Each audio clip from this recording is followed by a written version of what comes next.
Tilo, it's up to you to make a start. It's 59. All right, yeah. 59. So let's wait a few more seconds. Yeah. And yeah.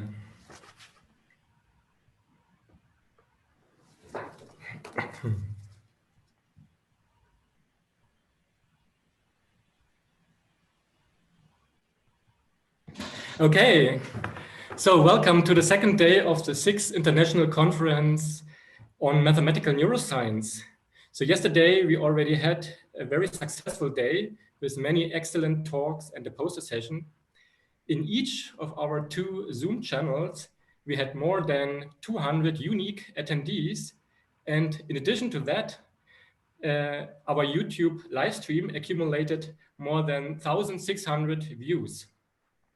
Unfortunately, the poster session didn't go as well, and we want to give you the opportunity to contact the poster presenters again and discuss their posters. So to this end, we may contact you in a second email after the conference and put you in touch with poster presenters.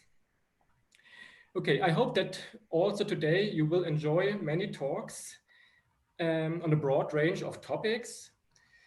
You can find the program of today, including all the links in the conference booklet and on the conference website. I also want to mention that in addition to posing questions to the speakers on the Zoom Q&A, there is the possibility to ask those questions on Slack. So these questions will then be transferred by postdocs and PhD students to the Zoom Q&A, where they will be available also to the speakers. You can find an invitation link to Slack, for example, in the conference booklet. So before I will hand over to today's keynote presentation, let me briefly advertise the Journal of Mathematical Neuroscience. Yeah. So here it is. So this journal is, of course, the best place to publish papers on this topic. And it can be regarded as the reference journal for our community. So this journal has a full open access policy, which gives articles a high visibility. So finally, I would like to ask you to give us feedback on the conference, which will be very important for the future of this conference and in our community. You can find the link already in the conference booklet, and we will circulate an email with a link also after the conference. So now I will hand over to Daniele Abitabile, who will introduce the keynote presentation of today. Thank you, Tilo. It is my great pleasure to introduce Vivek Jayaraman. Vivek studied at the Indian Institute of Technology in Bombay, and then he obtained an MSc at the University of Florida. In his website, he says that he spent a few years developing numerical simulation software, but a couple of excellent neuroscience courses in Brandeis University convinced him to study brains instead. And that was a good choice, I would say. He obtained a PhD from Caltech, and he's currently the head of mechanistic and cognitive neuroscience at HHMI. His work on insect navigation is very insightful, and it's an intriguing mix of experiment and theory. And today he's going to talk to us about a biological ring attractor network. Vivek has explicitly requested that you pose questions during the talk. So if you do have questions, use the Q&A, and I will relay your questions immediately to Vivek. Without further ado, Vivek.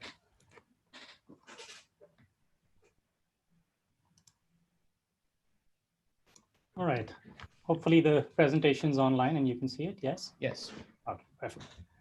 Thank you, Daniele, and thank you, Tilo, and other organizers for inviting me to do this. I will admit that these online talks are not my favorite thing. I prefer a live audience.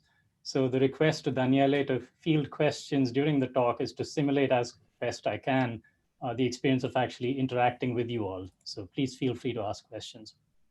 So as Daniele said, The talk is really going to be about a biological ring attractor, or at least a biological network that we think is well approximated as a ring attractor. Now, many of you, I think, are sort of familiar with ring attractors from a mathematical side, from the theoretical side of things. A dynamical system which has this lovely property that if you have a network of nodes in the abstract sense, you can stabilize activity at any one of those nodes. Oops, how did that happen? There we go. Stabilize activity at any one of those nodes, and then also flexibly sort of move it in either direction.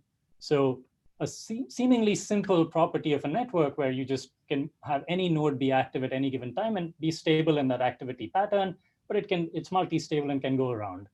So this simple little construct is actually quite useful and has many intriguing little properties. So this general schema fits very well with a wide range of theoretical work that have come from many labs, Chaim Sampolinsky, but a whole bunch of other people as well. And it has been used in particular for something called head direction cells. And it started out in rodents and mammals, where head direction cells have been recorded from Jeff Tauby and others. And so the key thing with these neurons is that if the rodent is in a virtual environment or a real environment and happens to have a cue at some particular part of that environment, or many cues at some particular part of the environment, if you happen to record from certain thalamic areas on many areas besides, certain neurons have response properties that are very specific in their tuning to the head direction of the animal. So if I were a rodent in this case, I mean, humans have head direction cells too, I'm sure. So the idea is if I'm pointed in this direction, maybe there's one group of neurons that's active. If I turn like this, there's a different group of neurons that turn like this, a different group of neurons, and so on and so forth. And so each cell might have a tuning like this, fire the most for a particular head direction. And then there'd be a whole network of cells that would do the same thing for different directions. And the entire study, the theoretical study, has been about how you arrange a set of neurons, what kinds of connectivity patterns you'd give them to actually allow this network to function like this, where different neurons would be tuned to different directions. And as you turn, activity would smoothly move from one side to the other to kind of match, basically a neural compass, right? And so what we've been doing in my lab is studying this in an insect. And so insects have head direction cells, or cells very similar to head direction cells as well. And this isn't just something that's true for the fly, although that's what I'll be talking about. So locusts have it, grasshoppers, Uwe Homburg's lab has shown that. Cockroaches have it, Roy Ritzman's lab has shown that. Monarch butterflies have it. And of course, they make really long-range navigational, masterpieces going from North America to a specific grove in Mexico. So there's a lot of behavioral marvels in the insect kingdom that you kind of think, well, how do they navigate? And we think that these kinds of networks are fundamental to how they get head direction. And so we study it in the fly. The fly is super convenient because of all the genetic tools that it offers us, and you'll see examples of how we use them in a little while. But here's kind of the vanilla version. It's kind of a very stripped down schematic of the fly brain. So this would be the eyes. There's visual information coming in through here, but the region of the brain that we focus on is right in the center. It's called the central complex. And the particular part of the brain that I will be focused a lot on is something called the ellipsoid body, this little donut-shaped structure right there. And this is an actual image in our biology where what you're seeing is these different neurons. This is all of one particular type. It's called an EPG neuron for reasons that we don't need to get into yet. But essentially, they arborize in the ellipsoid body, and they have a very particular arbor pattern, which you'll see is kind of not dissimilar in some ways from this. So it really is that these neurons arborize, and when I keep saying arborize, I mean they're dendrites and axons, kind of arborize in little sectors of the ellipsoid body. So they carve up this donut amongst themselves. This is just a stochastic labeling from Tanya Wolf that highlights that. But what we're going to do is we're going to watch what happens in these neurons when we put calcium indicators, genetically encoded calcium indicators that are restricted to just this neural population. There's many other neuron types that are in the ellipsoid body. We restrict to just this. And what we're going to do, in this case, Johannes Selig, who was a postdoc in the lab at the time and is now a Max Planck group leader in Bonn, what he did was put a fly on the ball. So this is a virtual reality setup, but for the moment, we've blacked out the arena. So all it can see is darkness. We've even blacked out its eyes. So really it can't see much. And so it's in pitch darkness, it's on a ball, and we're tracking the ball rotations. And what I want you to watch is what happens to the calcium activity in this population of neurons as the fly does its thing, okay? So I should say that on the plot here below, what we're tracking is the population vector average of the activity, essentially what is the direction of that vector that you're seeing that little bump of activity develop there and move around, what the direction of that is relative to the blue line, which is the actual rotation of the ball, accumulated rotation of the ball.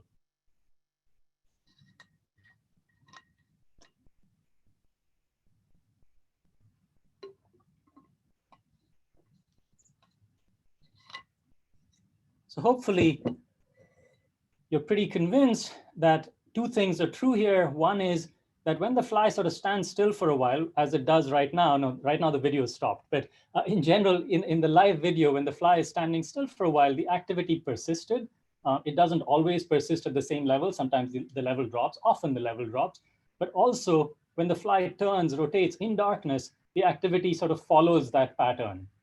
And so that sets up the fundamental puzzle, which is how do you get a head direction-like system that works in darkness? And of course, the reason the talk is titled as it is because we think that it has a lot to do with this ring attractor. So I don't know why my slides are drifting back. I'm sorry for that. So the question we pose then is, how do you actually get a bump to move around in darkness in such a way, and this is the important part, that you integrate pretty well? So essentially, you're doing a very good angular integration for this compass to work well enough that as the fly rotates by 360 degrees, the bump keeps space pretty well. It's not perfect, I should say. So quantitatively looking at it, it does drift, of course, as you would drift if you were blindfolded and left in a room. So how does it work? Well, it turns out that the answer is actually in the anatomy, in the wiring of the system, the structure of the system in a very explicit way. So we're going to look at this ellipsoid body, this structure now, through the lens of electron microscopy. And so this is a collaboration between Janelia's Fly EM team and Google, who helped with the automatic reconstruction of these neurons. Harold Hess's lab actually did the electron microscopy for it. So it's a chunk of brain tissue that's a large percentage of the central brain, and we call it the hemibrain because it's not the full brain. And what you're seeing here is the EPG neurons that I told you about. These are literally the EPG neurons of a particular fly. And so we're going to look through, and what you'll notice is there's one set of neurons that has outputs in this other structure called the protocerebral bridge. So this is how the EPGs get their name. Ellipsoid body is the E, and protocerebral bridge is the P. So these neurons send arbors up there. There's another set of neurons that they make synapses with, which we can literally see now in electron microscopy resolution, synaptic resolution. And so they pick up their input, then they come back, but they come back with an offset. And you'll see that again and again. So this is another EPG neuron. It is connected to that other neuron, which is called a PEN neuron, protocerebral bridge to ellipsoid body. That's the P and the E. And this guy goes back up, and then he goes, you'll see there's a regular shift going on. That's a clockwise shift in this schema, right? But this is real biology now. You're actually looking at these neurons. Again, another connection. This is another EPG neuron, the blue one, and it goes back up to the other column in the protocerebral bridge. And so there's this little offset thing that's going on, and it happens the other direction as well, except now we're talking about the other part of the protocerebral bridge. So again, hopefully what you see is a pattern where you can kind of walk in one direction or the other direction. So if you think about it, what this can potentially give you is if the EPG neurons carry a bump of activity, well, this would be one way to move it in, let's say the counterclockwise direction would be if this side of the protocerebral bridge were to be activated just a little bit, you kind of go up there, come back to the counterclockwise side, go up there, come back to the counterclockwise side, and so on. If this side were activated, you would move in the other direction, right? So that is the general idea with how, conceptually this might work. So I'm going to leave the eye candy for later. We'll come back to it. And take you to schematics again. And so again, here's the PEN neurons relative to the EPG neurons. The EPG neurons from this area of the ellipsoid body might go to these particular columns of this other structure called the bridge, the protocerebral bridge. The PEN neurons, which come back, this is the recurrent connection, they come back with an offset. So if you're on this side, you're offset to the clockwise side. If you're on this side, you're offset to the counterclockwise side. So in principle, if you wanted to kind of move, if every time the fly turned this direction and you wanted the compass to kind of, the compass needle to shift, you would just want this side of the protocerebral bridge activated. If you wanted, on the other hand, to turn, when the fly turned the other direction, if you wanted the compass to move in the other direction, well, you'd want this side of the protocerebral bridge to be activated. So Stephanie Wiegner in the lab actually tried to look at this using electrophysiology. So she did wholesale patch clamp recordings from these ellipsoid body neurons and asked if indeed the PEN neurons specialize in tuning to one or the other direction based on which side of the protocerebral bridge they're from. Okay, so that's what she was looking at. And indeed, she found that looking at both spiking and subthreshold activity, there was such tuning. That is, depending on which side you were recording from, or she was recording from, if she was recording from the blue side of neurons, so this part of the protocerebral bridge, these neurons would have a clear angular velocity tuning preference for these negative velocities. If she was recording from the right side of the protocerebral bridge, in this case, the right side, she would find a different kind of tuning, and they would have a tuning to the other side. So basically it turns to one side or turns to the other side. So what this gives you now is, in theory, the ability to say, well, every time the fly turns one way, you get input to just the right side of the ellipsoid body EPG neurons to shift the bump one way. If you're turning the other way, to the other side. Okay.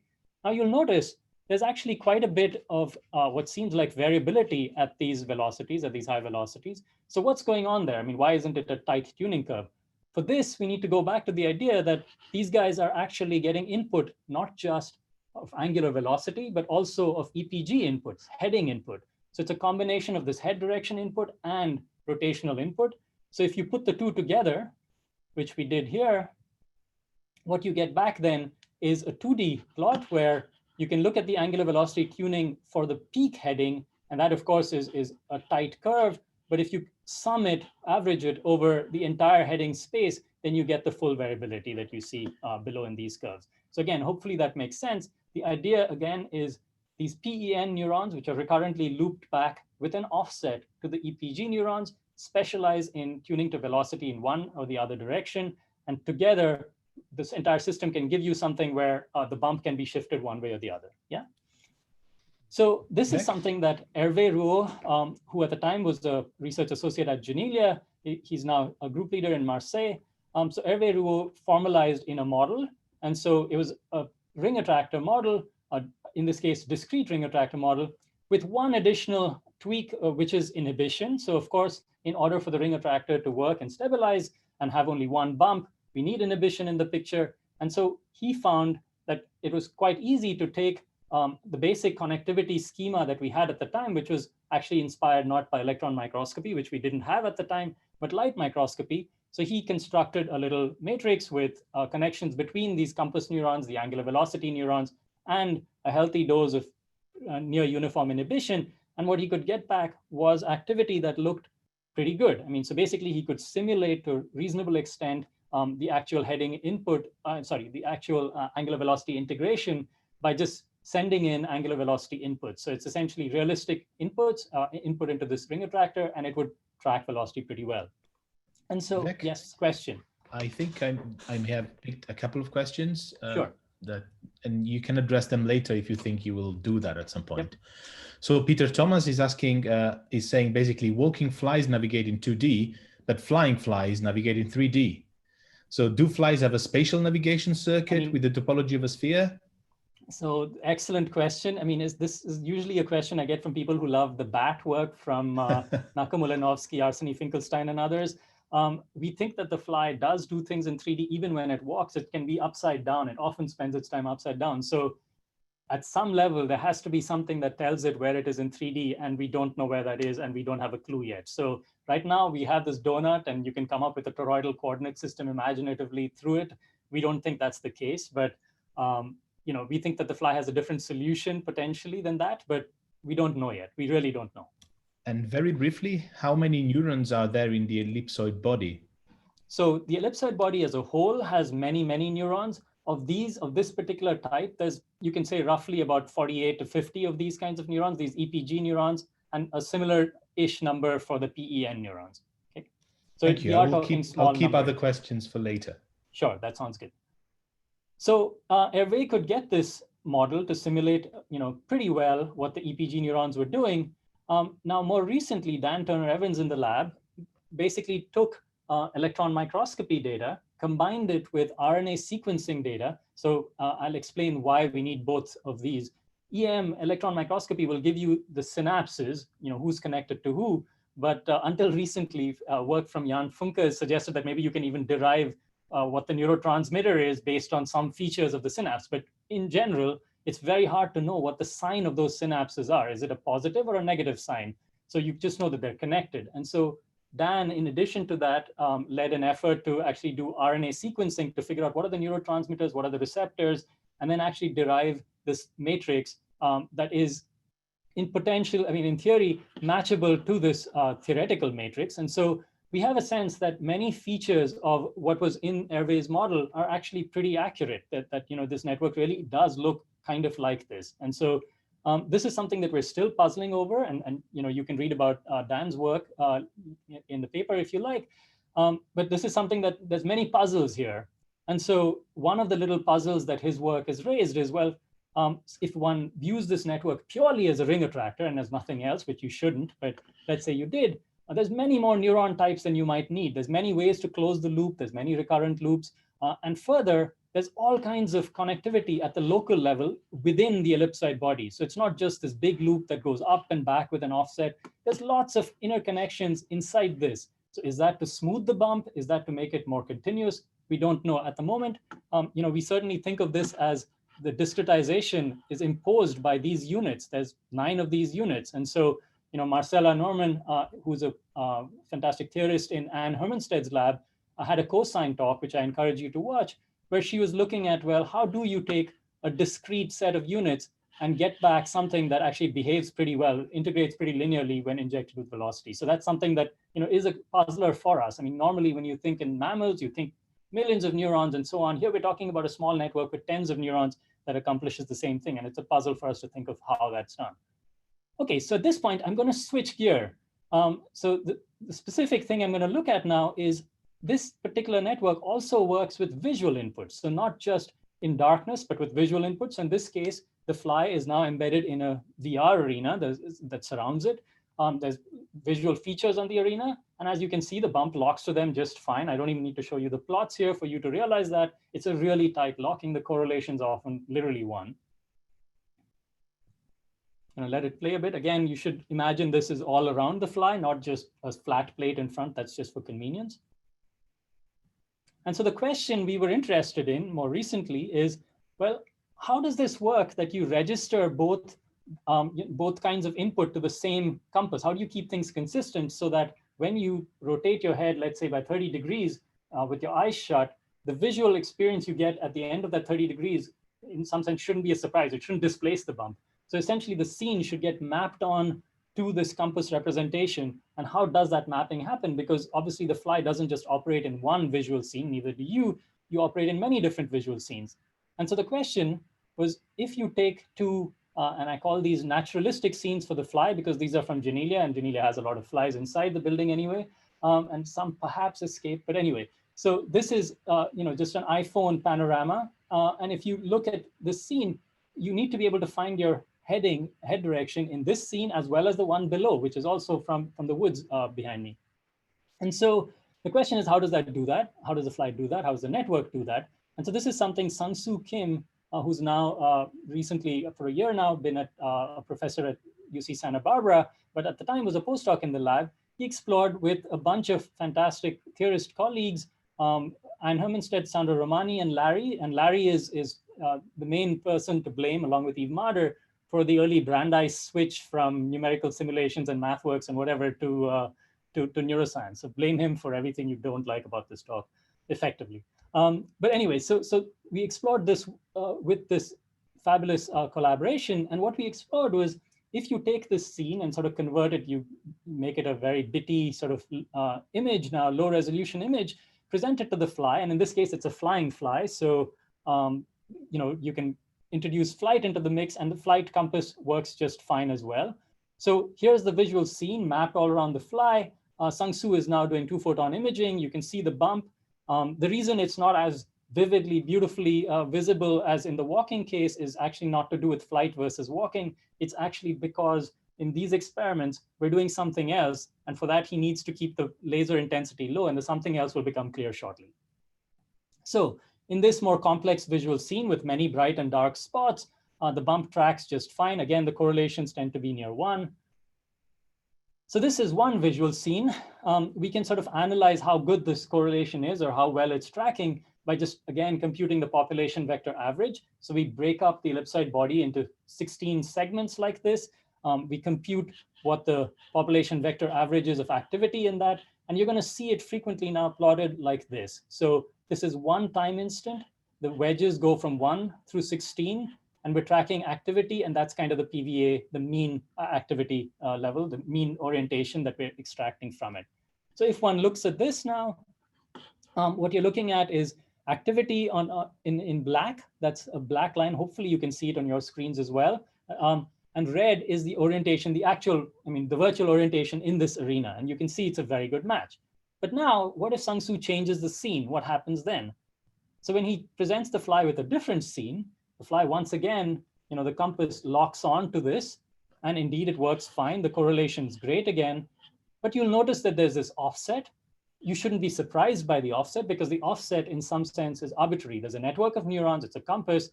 In one visual scene, the north of the compass, it's not geographical north, but the north of the compass might be here. It might tether to certain parts of the visual scene, but in a different setting, in a different scene, you might have the north point somewhere else. So the offset isn't a big surprise. What's cool though, is if you compare what happens in the two scenes and you use the same, you follow the same network when the fly is exposed to these two scenes, what you get is a pretty uniform distribution of offsets. It's all over the place as you go from what we call the forest scene to the open space scene. The offsets between where the compass's north might be and what the scene is, that can vary and it's uniform. So it's not hardwired in. This is not a network where it's just like, yeah, you have these visual connections, the cues come here and they lock on to certain parts of the compass and that's what lights up. It's not that. It's not a retinotopic map. It's actually more flexible than that. And that's emphasized by one particular thing, which is if you present the same scene, however, so let's say that you present the forest scene, the open space scene, and you come back to the forest scene, or the open space scene, the forest scene, and you come back to the open space scene.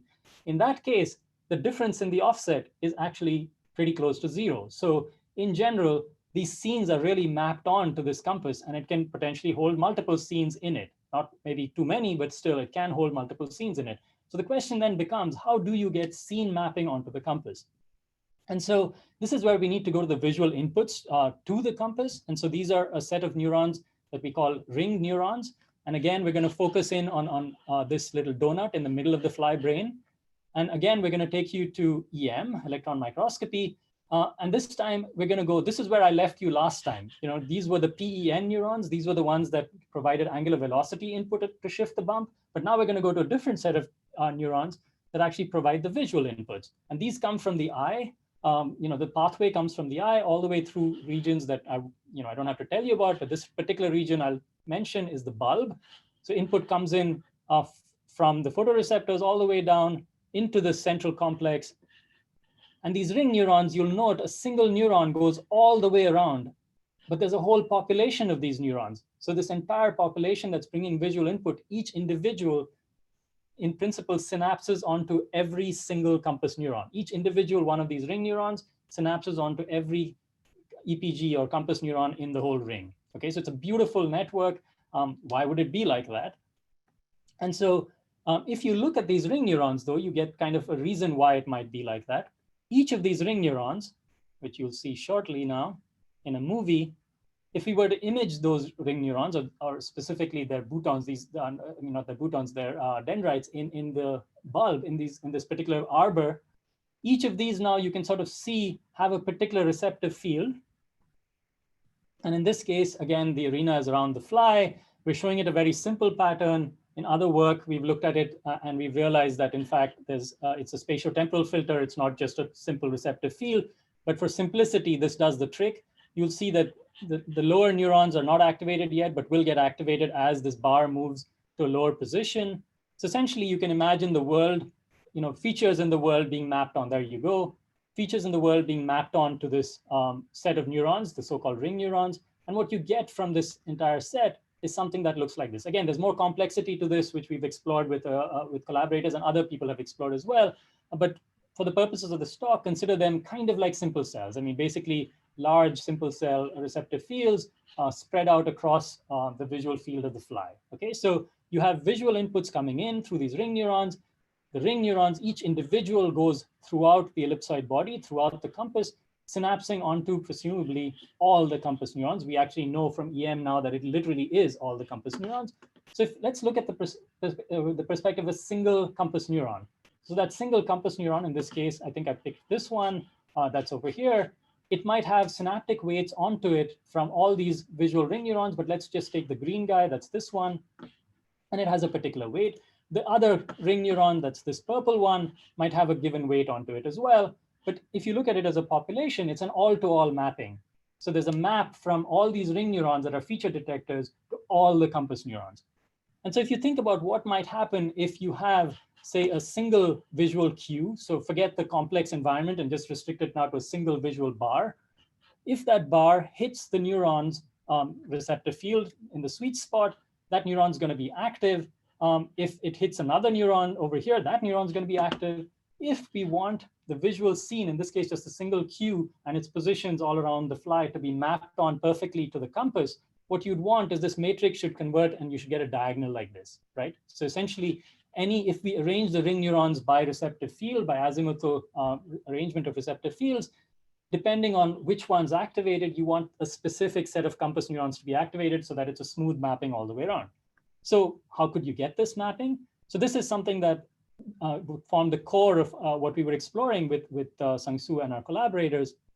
And so the idea was simple. It was basically to assume, which we know is true, that angular velocity inputs shift the bump around. In the absence of visual input, just angular velocity inputs shift the bump around. These visual inputs that coincide when the bump is at a particular place, those particular inputs are the ones that we think get either amplified or suppressed. So let's say that you have a simple plasticity rule that's just Hebbian-like. And every time a ring neuron is active with the bump in a particular place, the weights selectively, let's say, drop in those particular points. And so these are inhibitory neurons. And so over time, you convert that matrix into something like a diagonal structure, as long as the fly explored enough of space to activate its different ring neurons, maybe throughout the compass's visual field, as long as the bump went to enough places around this ellipsoid body, just through sheer overlap, through experience-dependent plasticity in this case, you'd get, through simple Hebbian rules, you'd get something that basically transforms, that maps the world onto this. So this is related to, I'm sure many of you are thinking of all kinds of plasticity rules. They might all work.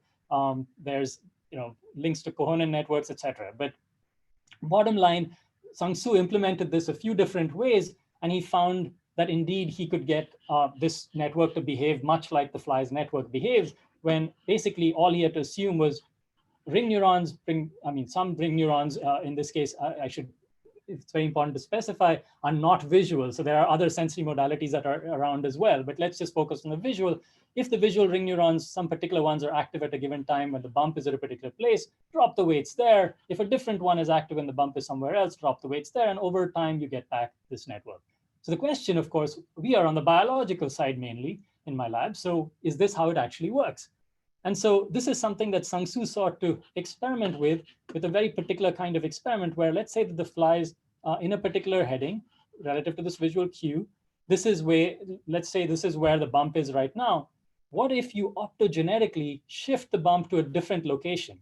So suppose you can create activity in a different part of the ellipsoid body EPG neuron population, so that now you have a different relationship to the world. And suppose you encode a different relationship. Can you remap essentially the world onto the fly, onto the fly's compass? And so the way he could do this was to express both GCAMP, this calcium indicator, and something called crimson. Using 2-photon stimulation, he could image at the same time, and this is why he was imaging at low intensities, but he would excite just those populations optogenetically with 2-photon activation in a particular little square. So he could shift the bump by just hitting it harder with the 2-photon laser intensity. So you'll see that video play in a loop, and so you'll see it again. So red is when it turns on, and you can see the bump almost instantly shifts to the new location. So now imagine this, you're kind of going along in the world and suddenly someone kind of activates a different head direction population and you're all turned around, and that's what we're doing to the fly. But the idea is to actually shift the representation to a different place. So now I'm going to play you through an experiment where the fly initially starts out with a bump in a particular location. Let me start that again so that you can see. The bump is in this location relative to the scene, and I'm going to stabilize it at the end here. So there we go. So the black arrow indicates where the bump sits in the ellipsoid body relative to the visual scene at a particular location. Now Sang-Soo is going to go in and hard code in essentially through this optogenetic activation. So what he's doing is all he's activating is the compass neurons. The visual scene, the fly is doing whatever it's doing. But now he's activating it in such a way that he's trying to put in this optogenetic relationship now. The scene is in the exact same orientation as on the left, but for 5 minutes, he imposes a different relationship relative to the activity in the compass. Instead of 180 here, he's moved it 180 up there, okay? Now let's test it. Now we're back to no optogenetics, and what you see is that the bump shifts so that the relationship is very close to that 180 degrees. So again, you can look at the full range in the papers. There's more videos as well, which are fun. But the bottom line is, if you look at the offset over time before and after the optogenetic training, this is before, oops, this is before. So you can see the orientation trace is the red, black, which you can barely see, but you can see it in the blue anyway, is the activity of the EPGs from, again, wedges 1 through 16 in a circle. There's a particular offset relationship. Sang-Soo flips it and makes it sort of 180 the opposite direction. And this is kind of what you get when you test. Okay, so the switch to look for is this is below, this is above. Okay, so if he does this time after time in many, many flies, what he gets is essentially points along the diagonal. This is the attempted shift amount. So this is how much he attempted to shift the offset with the world. So it's essentially like saying, I have a particular population of head direction cells that are active when I'm staring right at you, although I can't see you. And then what Sang-Soo is doing is saying, no, let's have a population of cells that would otherwise be active when I'm fully turned around, active at the same time. And let's remap the world, shifted by 180 degrees, and that works really well. Control flies without this particular optogenetic reagent. If you just go through the exact same protocol, nothing happens. It's a flat line over here, okay? So essentially you can remap the world. What happens if there's competing landmarks? I mean, the natural situation where this might happen is, let's say you're in a situation first like this. So all is well with the world.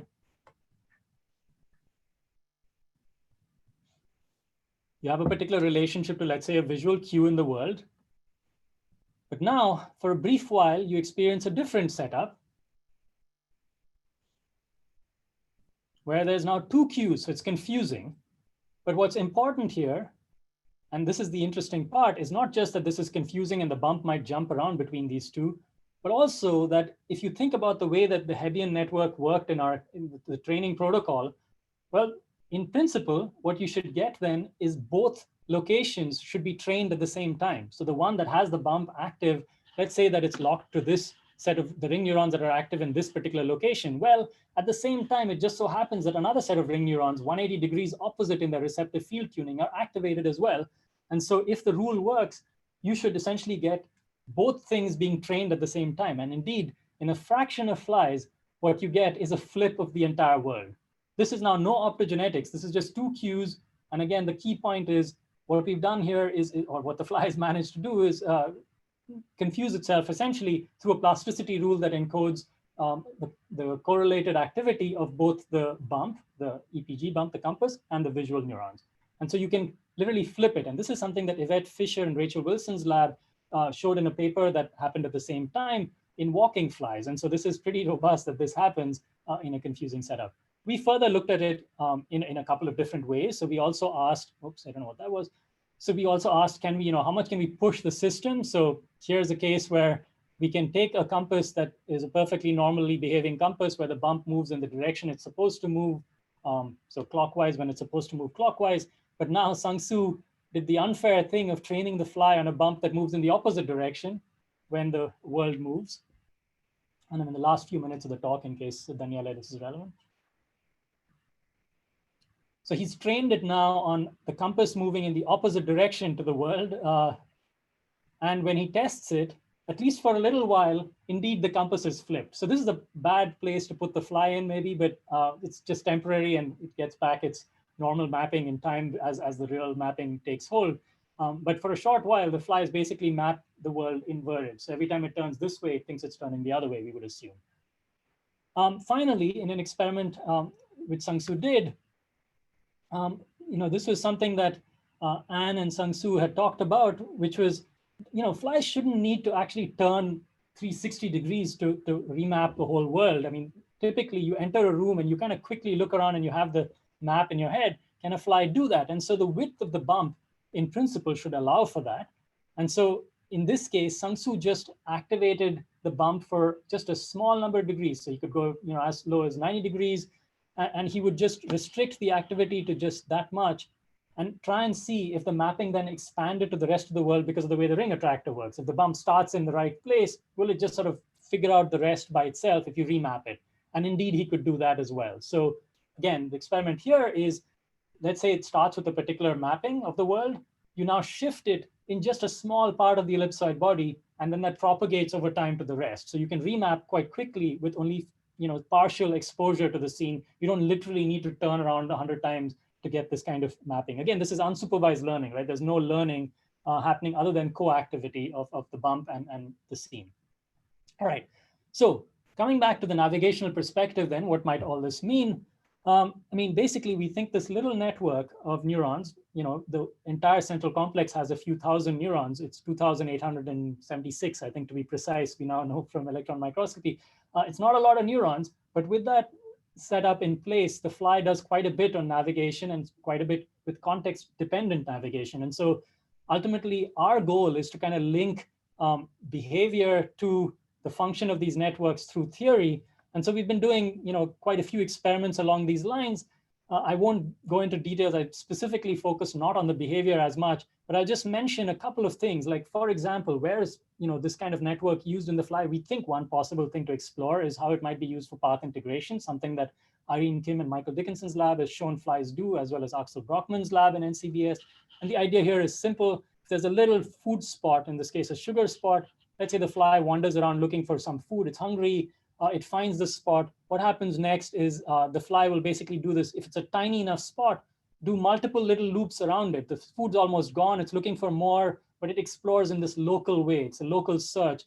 And it does this in pure pitch darkness. So it can do this with odorless food as well as it, obviously with odors, it helps to get there faster. But it can keep track, go around, kind of stumble around, come back in a loop, go far away and come back to that same spot. So there's a little centered search it can do. And as you look at the trajectories that Hannah Haberkern in the lab found, you can kind of see these gorgeous ones that come back to the same spot. So presumably you can keep track of both distance and its vector away from that central spot. So that's one example. And finally, I'll leave you with this gorgeous example of place learning that my colleague Michael Reiser here, a grad student in his lab, Tyler Ofstad, did these experiments. It's the Morris water maze for the fly. Instead of a hidden platform, there's a cool spot. And what you're going to see is that the fly, over many trials, learns to associate the visual surroundings with the presence of that cool spot, so that when the visual surroundings shift and the cool spot shifts with it, the fly is quicker at finding its way to that spot. So right now it's shifted, the flies run around. This is a sped up video, so don't think that they actually move that fast. But they find their way to that spot. Well, most of them find their way to the spot. And so on and so forth. And they get there faster and faster. Some get there really fast. Okay, so all right, with that, I'm going to thank all the people I work with. It's a pleasure working with them. So it's not just my lab, though. We depend hugely on collaborators like the wonderful anatomy work from Tanya Wolf's lab, our theorist colleagues here and elsewhere who have helped a lot in this work. And then, of course, Genelia is a real network of people. Loads of people have informed the work we do. I should mention again, or maybe I forgot to mention this, but Yvette Fisher and Rachel Wilson had parallel work on the flexible mapping onto the ring, and Gabby Mehman's lab, Jonathan Green and Gabby Mehman, had parallel work on the angular velocity part of this, like the funky setup with the EPGs and the PENs and the recurrent loops. So this is an active field, which we have lots of conferences on. So please do come. There's all kinds of programs. Well, don't come right now, but in general, please do visit. We'd love to have you. All right, thanks. Thank you very much, Vivek, for an inspiring talk. There are plenty of questions. Some of them have come up at the beginning, but I just kept them for the end. So Dinesh is asking, they're referring to the example with the 2 bars. Yeah. And so the question is, I find the flipping with the presence of 2 bars a bit weird. Doesn't naturalistic image contain multiple such bars? Won't it go haywire in a natural image? No, so it's a good question, but no, because in an actual image, in a natural scene, you have many different visual cues. And there's, I mean, this is part of Sung Soo's paper, so I'll refer you to that for the details. But we actually played around with different kinds of 2D arrangements onto a screen. And as long as your autocorrelation function for the visual scene is single peaked, you're okay. The mapping is perfect. If it's multi-peaked and the other peaks compete with the first peak, in other words, you have symmetries in the scene, that's when you get into trouble. So if you put 4 bars kind of at equal points, exactly the same elevation and at equally spaced in azimuth, then you get into trouble. So if you put 2 bars like that, you get into trouble. But if you have a complex scene with many cues, there's usually a unique, a lovely single peak in the autocorrelation function and you're fine. Does that make sense? Hopefully, yeah. Yes, it does. Thank you. Tom Burns had asked this at the very beginning of the talk. Is there much inter-animal variation in the EM reconstructions? I mean, we would love to know. So there's work from Stanley Heinze's group, and they are looking into doing EM reconstructions at a different resolution, but still in ants and in sweat bees. And so I think that the answer is definitely going to be yes. There's going to be a specialization to different ecological niches and different behavioral repertoires. I mean, ants are master path integrators, so presumably they have a more refined way to do this. But I will say that it's early days in terms of figuring out how any network does it. So we're focused on the fly because of the genetic tools, but I would guess that as EM gets more available for larger and larger brains, we'll go to the bee, we'll go to the ant, get high resolution stacks of all those. And that's a very interesting thing to explore, how it's related to the ecological nature. Tiziano Dalbis has asked, do you think the circuits wires up via activity-dependent process in the young animal, or could it be all genetically hardwired? Yeah, so my guess, I mean, I'm clearly guessing. I think this is evolution that's done most of the work and done the training for this network. And I think it is very much the case that the wiring is laid down. I mean, there are developmental specialists working on this, Sumin Lee here, Chris Doe in Oregon. But it does look like it's developmentally hardwired in the sense that the morphology and the projection patterns are hardwired. Now, after that, there's plasticity in those connections. So once you've kind of got the basic framework, those things are plastic. And like you saw with the ring neuron to EPG connection. So it's not saying the network is laid down and it can't change its weights. It can, but the structure of the thing we think is genetically determined. It's developmental to a large extent. So we do have a few questions stacked in the Q&A, and I have one myself, but I would like also to try something we've never tried before here to the attendees. I think there may be room for 1 or 2 live questions. So if Wonderful. At this stage you want to raise your hands electronically, I might give you the microphone at some point. But let me, as you organize your thoughts, let me just get on with the questions that have been already asked through the Q&A. So Dick is asking, with no sensory inputs, one might expect a random walk with random changes in directions. Does this model do that? Yeah, so just the, how it diffuses, how it drifts around is something that we are very interested in, and why it doesn't drift more is something that we're interested in. So I'll say 2 things there. So I mentioned Marcella's work to look at this from a theoretical standpoint, but even in a practical standpoint, I mean, we have looked at this. We have looked at what happens to the representation in darkness when the fly is on the ball. One challenge with looking at it experimentally is when the fly is on the ball, it's by far not its natural substrate, right? I mean, it's kind of on this thing where there's a particular relationship with a curved surface. Even if you use a larger diameter ball, it's still a curved surface. We are never certain a tethered fly with its head open on a ball is actually, a fair assessment of how much this bump actually drifts in darkness. We don't know what it would look like in flat ground. However, having said all that, there are some flies where the relationship is unbelievably good, where the bump really doesn't drift around. So we're looking into what mechanisms might enable this, why you have a very linear when you look at the integration, it's very linear, not super linear. It's very linear. And so the question is, how does it maintain that at low velocities? The only places we see dropping of the kind of relationship, locked on relationship, is actually when, let's say that I'm going to mimic this. Let's say that my goal is to walk directly towards you, but instead I go something like this. So hopefully it's subtle, but you can detect it. So it's like I'm slightly off. On the ball, that's where we see the bump start to drift. But when it's standing still, often the fly will stop. The bump will kind of slowly drop down in amplitude. Fly resumes, but the bump resumes in the same place. So it's actually remarkably good at not diffusing away. And so how that happens, we don't yet know.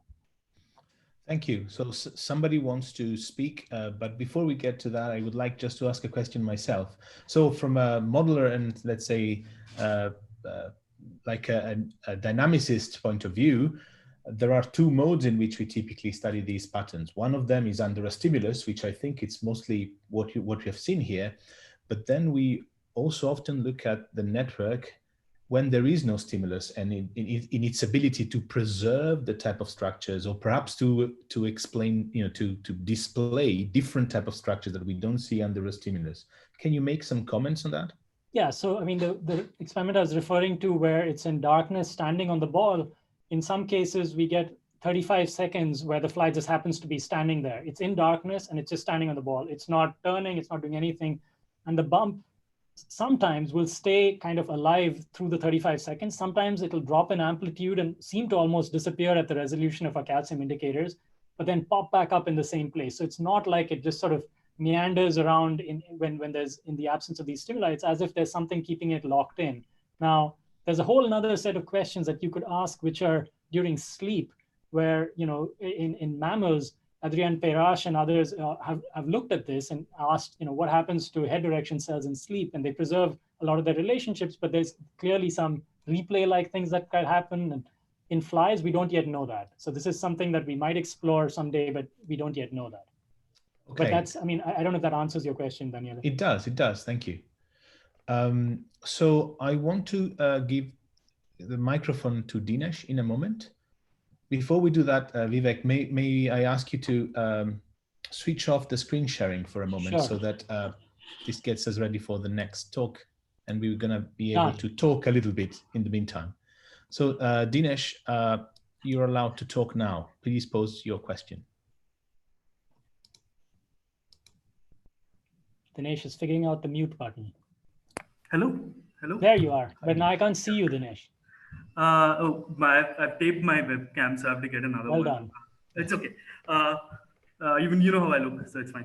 So I have a very interesting talk. So I'm just trying to figure out what's going on here, because it seems to be more than a simple head direction cell. You're saying there is autocorrelation involved, which implies there's some higher order spatial structure which is being mapped onto this. You said there's memory involved. It seems to remember two images and point the same direction. It seems a lot more than just having your bearing right in a particular environment. What is going on here? What do you think in the big picture? I would love to know the answer myself, but no. In all seriousness, I think that the things I talked about with visual scenes being mapped using some kind of Hebbian rule onto this compass, that's still within the framework of a compass. It's just a compass that is flexible enough to work under complex visual settings, or just simple settings where there's just the sun, or settings where there's maybe wind and visual cues, different kinds of sensory cues. So it's essentially like, how do you maintain a robust, reliable estimate of direction given all the sensory cues and your own internal self-motion estimates, like angular velocity. So that part we really do think is essentially a compass. But of course, given that evolution has structured this network in whatever way it has, we're hoping to basically attempt to answer your question through behavior, like expose the fly to different behavioral settings, different contexts, and essentially give the fly different challenges, and then see what the network's doing, and then maybe ferret out what these different neuron types are needed for. Why do you need all these different neurons? And this is only one tiny part of the network. The rest of the central complex we think does 2D stuff. So, there's a whole space of possibilities for navigation there that we haven't touched. Okay. So I think what I suggest to do is that we, for the time being, thank Vivek for giving a fantastic talk. I just want to mention that the discussion may continue on Slack.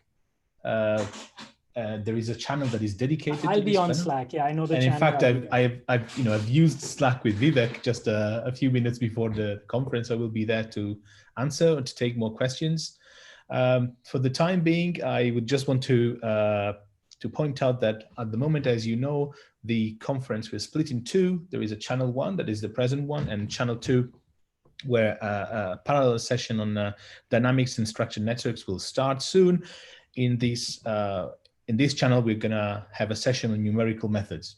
So once again, thank you, Vivek, and thank you all for taking part, and enjoy the rest of ICMNS. Thank you all. Bye. Bye.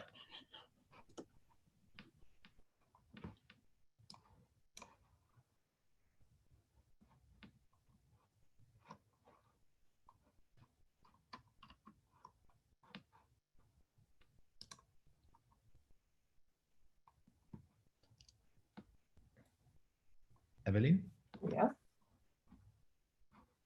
I'm there. Shall I switch on? We can hear you now. Okay.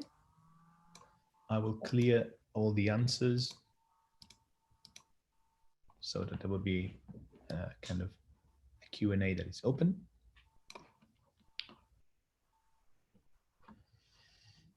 You can switch on your camera if you want. Mm-hmm. There we go. And yesterday we had the first talk already ready on screen, but I let you decide what to do with respect to Irene. I see that Gillian is around, Ari is around, and Kevin is around. So they're all in. They're all in.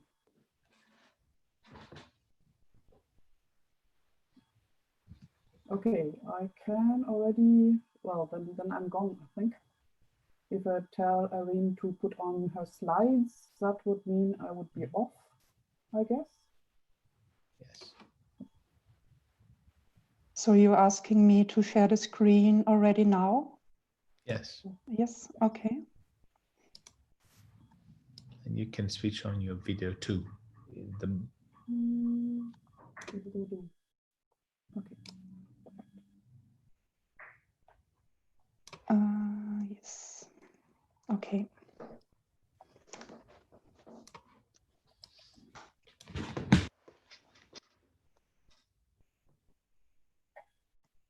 Sorry.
Sorry, I probably spoke. Have you heard what I was saying about questions earlier on, or was I speaking and muted? You were muted, I'm sorry. Yes. So what I was saying is that panelists cannot ask questions in the Q&A. So if any of the speakers of these sessions or any of the panelists of this session wants to pose a question, they will not see the Q&A, but they can use the chat where I typed questions here. And we will be able to pass them to the speakers.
So my clock says it's 3 p.m. Hello, everybody. Welcome to ICMNS 2020, the session on numerical methods. I am Evelyn Buchwar, who's going to share, and I'm going to share this session. I'm at the Johannes Kepler University in Linz.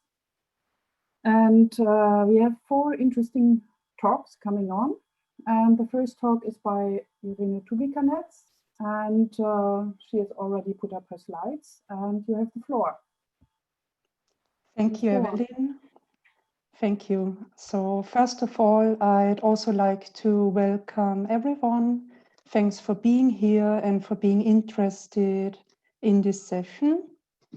What I'm presenting today is a joint work with Evelyn Buchwar, Adeline Samson, and Massimiliano Tamburino. It is still work in progress, but let's say it's shortly before being submitted. Let me start by introducing our setting of interest. It's a setting which contains the stochastic Fitz-Unagumo model. So we are looking at multidimensional additive noise stochastic differential equations where the drift is non-globally Lipschitz continuous, but fulfills a one-sided Lipschitz condition and is allowed to grow polynomially as it is required in many applications, and as it is also required for the FHN model.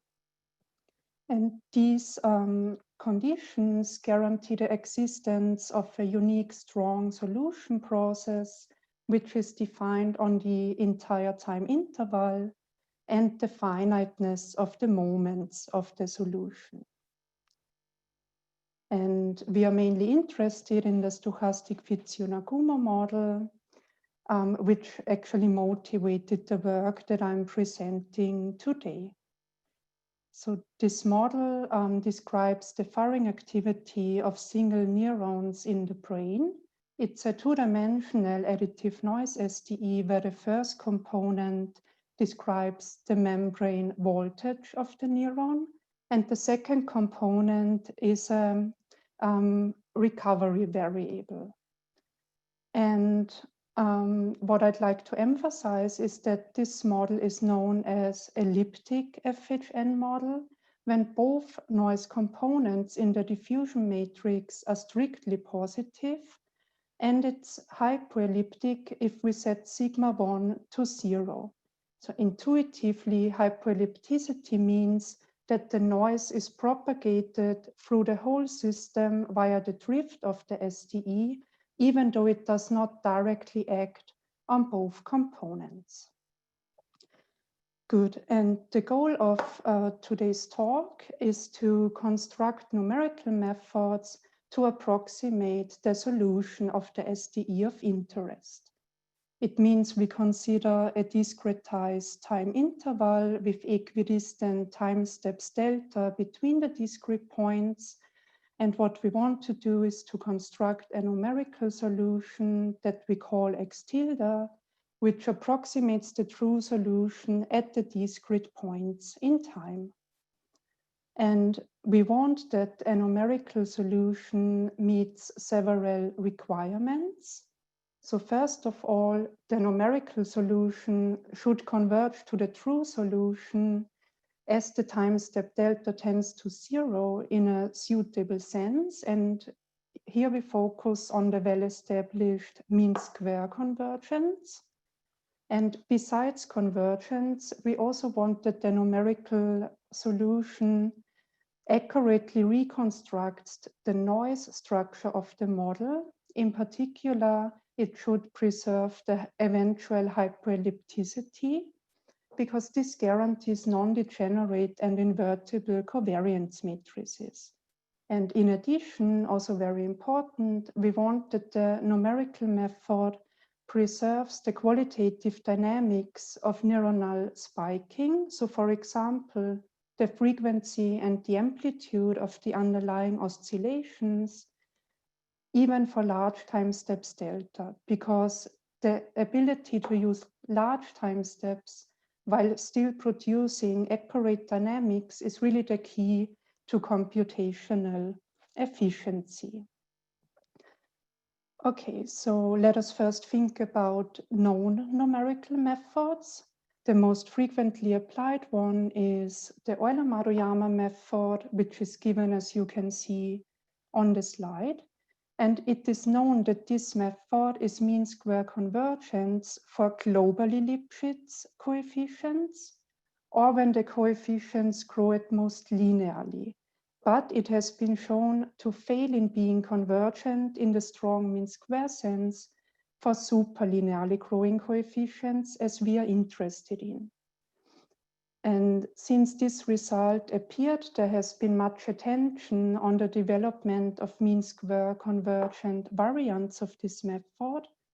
The first one appeared in 2012. It's the so-called tamed Euler-Maruyama method, and it is designed in a way to avoid large values caused by the non-globally Lipschitz drift, by being designed in a way such that the drift is uniformly bounded. Okay, and later generalizations of this method, such as the diffusion tamed method or so-called truncated methods, which make use of the maximum function, have also been proposed. And generally speaking, all these methods control the unbounded growth caused by the locally Lipschitz drift by enforcing a rescaling modification to the drift or to the drift and diffusion coefficients. So in other words, they are all designed to be mean square convergent and thus meet our first requirement. But, and this is something I'd like to emphasize, they commonly fail in meeting the other requirements which are related to structure preservation. So for example, if we recall the tamed Euler-Maruyama method, it can be easily seen that the convariance given the previous value for such methods is simply given by delta times sigma transposed, which is not an accurate approximation of the noise structure of the SDE. So for example, the matrix is degenerate if sigma is degenerate, and as a consequence, it's not invertible. And this means that Euler-Maruyama type methods may yield ill-conditioned inference tools for hyperelliptic SDEs. And one thing I'd like to mention at this place is that higher order stochastic Taylor approximations may solve the particular problem of invertibility, but common or similar to the standard Euler-Maruyama method, they also fail in being mean square convergence. So it can be dangerous to use them due to possible explosions caused by the locally Lipschitz drift. And in addition, Euler-Maruyama type methods also have troubles to preserve the dynamics of neuronal spiking unless the time step delta is very small. And as a consequence, they become highly inefficient or even computationally infeasible when used, for example, within a simulation-based inference algorithm. And here I'd like to illustrate this non-preservative behavior. So we consider the tamed Euler-Maruyama method and we draw paths from the FHN model for different choices of the time step delta, but always using the same underlying random numbers. So ideally, the paths should overlap. But what we observe is that the tamed Euler-Maruyama method tends to underestimate the frequency and to overestimate the amplitude of the neuronal oscillations as the time step delta is increased. So for example, if you look at the middle panel, we only observe 2 instead of 3 oscillations for a larger choice of the time step delta. And the method already deviates from the desired behavior even for very small time steps. Okay, so to overcome these issues, we went for a very different numerical approach. and constructed so-called splitting methods. So the splitting approach consists in 3 equally important steps. Step 1 is to split the equation into explicitly solvable sub-equations. Step 2 is to derive the explicit solutions of the sub-equations. And step 3 is to compose the derived solutions in order to obtain a numerical method for the original equation. And in particular, we extend a splitting procedure which has been suggested for the globally Lipschitz case to our setting. We focus on semi-linear SDEs, where the drift consists in a separable linear term axt and a nonlinear term n of xt. And what we suggest to do is to split the equation into a linear SDE, which can be solved explicitly even in high dimensions, and to exclude the non-globally Lipschitz part into an ODE that we require to be explicitly solvable, as it will be the case for the Fitzhugh-Nagumo model. Okay, and then we derive the explicit solutions of the 2 sub-equations and start with the first one.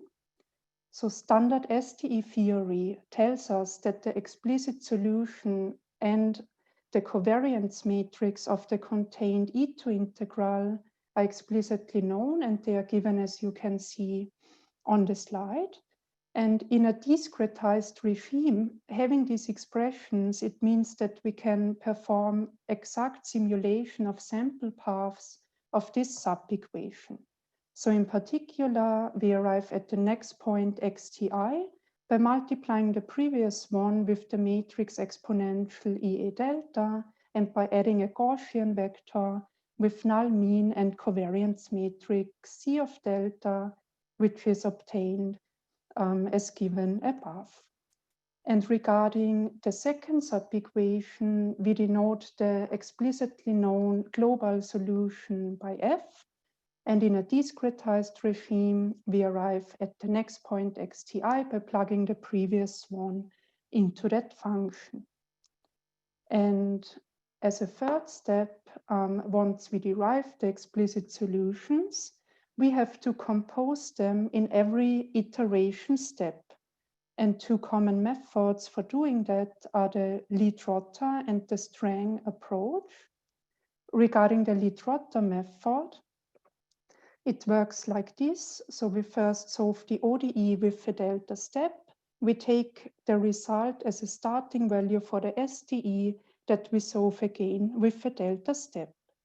And the Strang approach, it is symmetric, which means that we first solve the ODE only with a delta half step. We take again the result as a starting value for the SDE that we solve with a delta step. And once again, we take the result as a starting value for the ODE that we solve again with a delta half step. And at this place, one thing I'd like to emphasize is that once you derive the matrix exponential EA delta, the covariance matrix C of delta, and the explicit solution F of the ODE, these 2 methods are really very easy and straightforward to implement. Okay, but now let us see how this splitting frameworks looks for the FHN model. So the first thing we have to do is to choose the matrix A and the nonlinear function n, which define the 2 sub-equations of the splitting framework. And their choice regarding the FHN model is not unique, but the nice structure of the FHN model allows us to do this in a way such that the resulting sub-equations are quite beautiful and very straightforward to solve.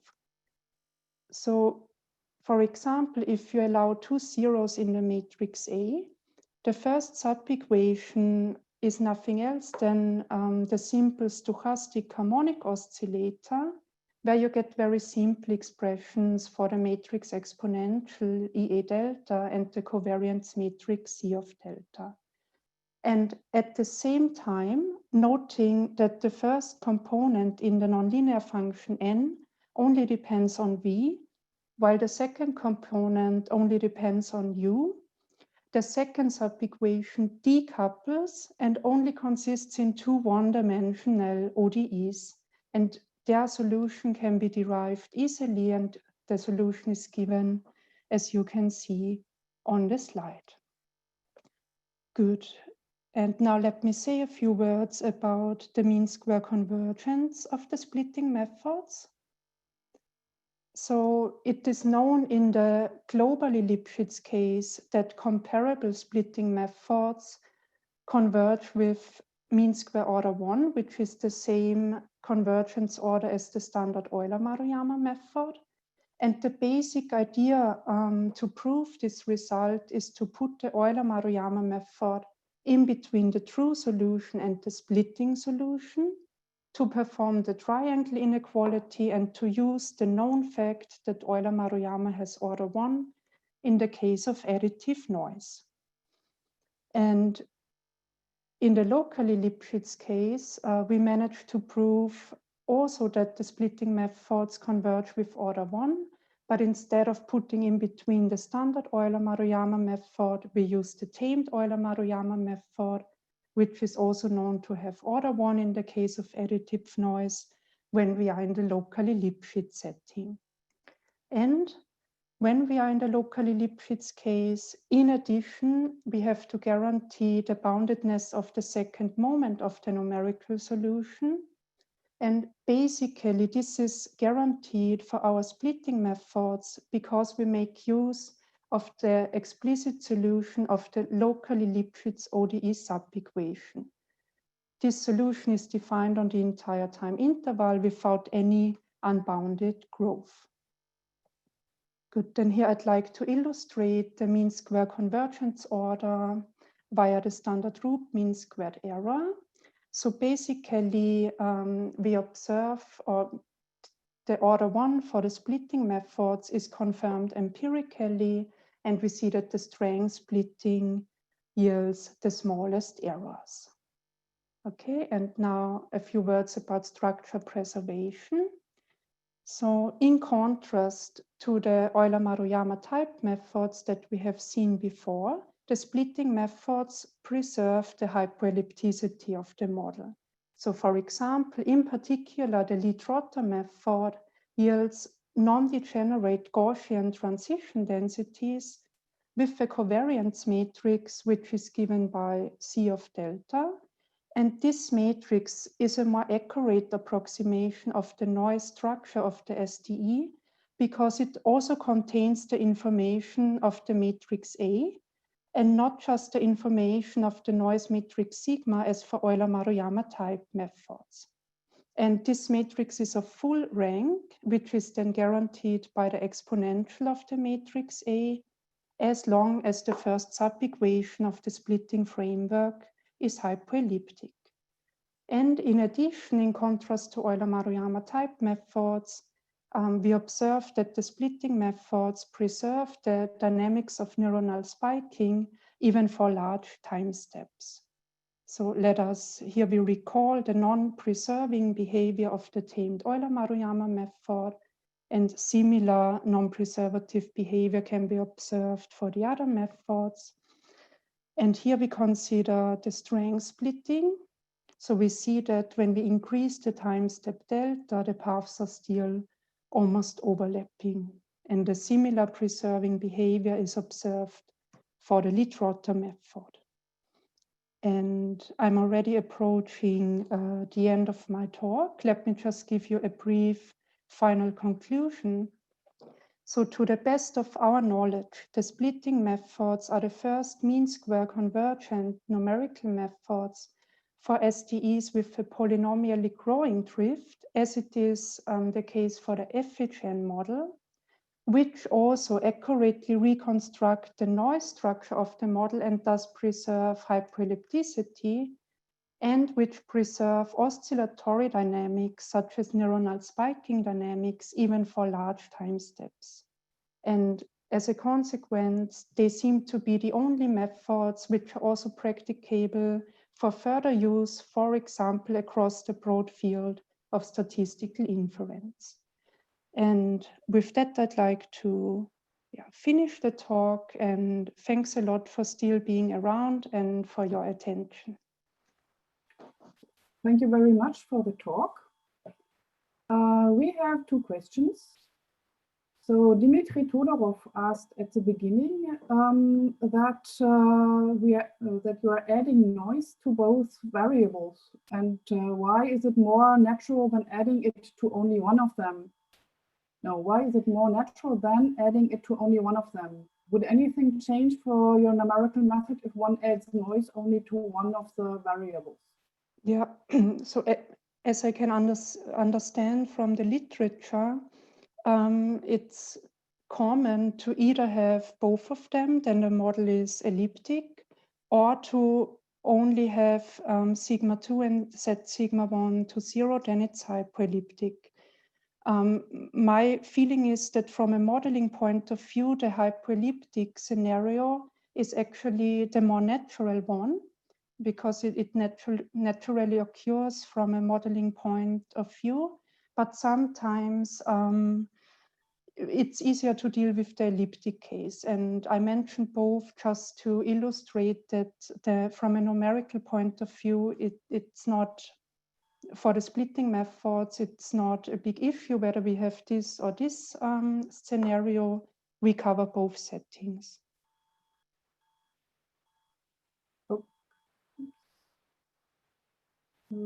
Okay, and the second, we have more questions. The second question was, one could imagine that with enough effort, one can use some version of splitting method in many situations, more complicated SDEs, but it would be time consuming to make all the computations by hand every time. Are there some automatic already coded libraries for some classes of problems like that? Not really. And yeah, this is a drawback. And in general, for splitting methods, you very rarely see like generally valid methods. Very often it depends a lot on the problem under consideration. So I'm afraid you have to take your model and really do some a priori calculations. But I mean, yes, it requires some effort, but once you have done it, you do it once, and then you can always just use it for simulations. But I'm not aware of libraries or similar. Okay, and I have another question asked by Peter Thomas. What role does the timescale separation play in your analysis? Does it affect the splitting method? That's a good question. So my feeling is that all considered numerical methods, so no matter whether it's splitting or Euler-Maruyama type methods, I observe that when the parameter is very, very small, then all methods have troubles dealing with that. But the splitting methods can go a bit further, so they can deal better with small values of epsilon. But yeah, I cannot really say what particular role does it play. Okay, we have more questions. One, Lucas Wessels asked, can this be generalized to multiplicative noise? Yes, it can for sure be generalized to multiplicative noise when you think of one-dimensional equations and you have linear multiplicative noise, because then the SDE sub-equation of the splitting framework is just the well-known geometric Brownian motion. You know how to explicitly solve it, and this will work for sure. But I'm not sure how easy it will be to derive explicit solutions for multidimensional multiplicative noise SDEs. And this is why we decided to stick to the additive noise case, because then you can really go to multi-dimensions. And Peter Thomas asks, does a restriction to polynomial growth mean the method is not immediately applicable to conductance-based models? In these models, some of the coefficients grow exponentially as functions of voltage. Yes. Yeah, that's exactly the thing. So from a numerical point of view, it's very hard to deal with something which grows faster than linearly. And in case of polynomial growth, as I mentioned, there are a few Euler-Maruyama type methods, and we try to do the splitting. But if you have faster growth, then it can be tricky. So it's not automatically guaranteed that it works. But I can imagine that in contrast to Euler-Maruyama, splitting could tackle this situation quite well, but we did not had a look at this. Okay, and Massimiliano Tamburino has a remark. The library for Hamiltonian for the Jensen and Ritt neuronal mass model with a little bit of statistic flavor for ABC is on GitHub. GitHub. Yes. So one could try that. So, okay, I think we've got a number of questions and have answered essentially all of them, I hope. Any more questions? Otherwise, I'll stop Irene and switch to the next speaker already. So it seems we're done. Then I'm taking you out again. And we're going over to Gillian.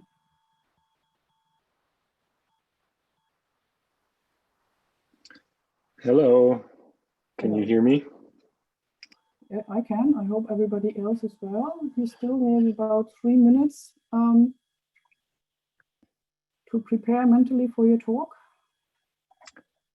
Should I begin sharing my screen? You could do that already, yes.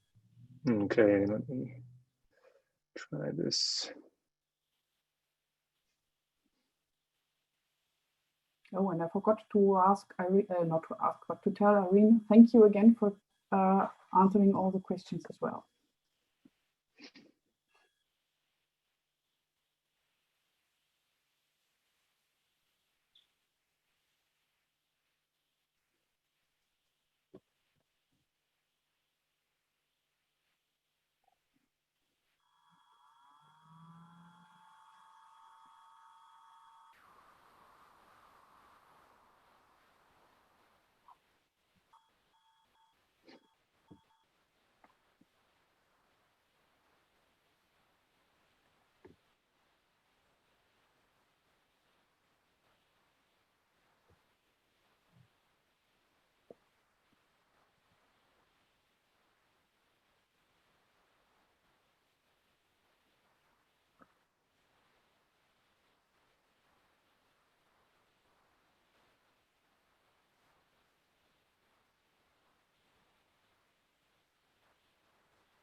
Okay, we start the second talk of this session on numerical methods. And our speaker is Gillian Preiser from Temple University.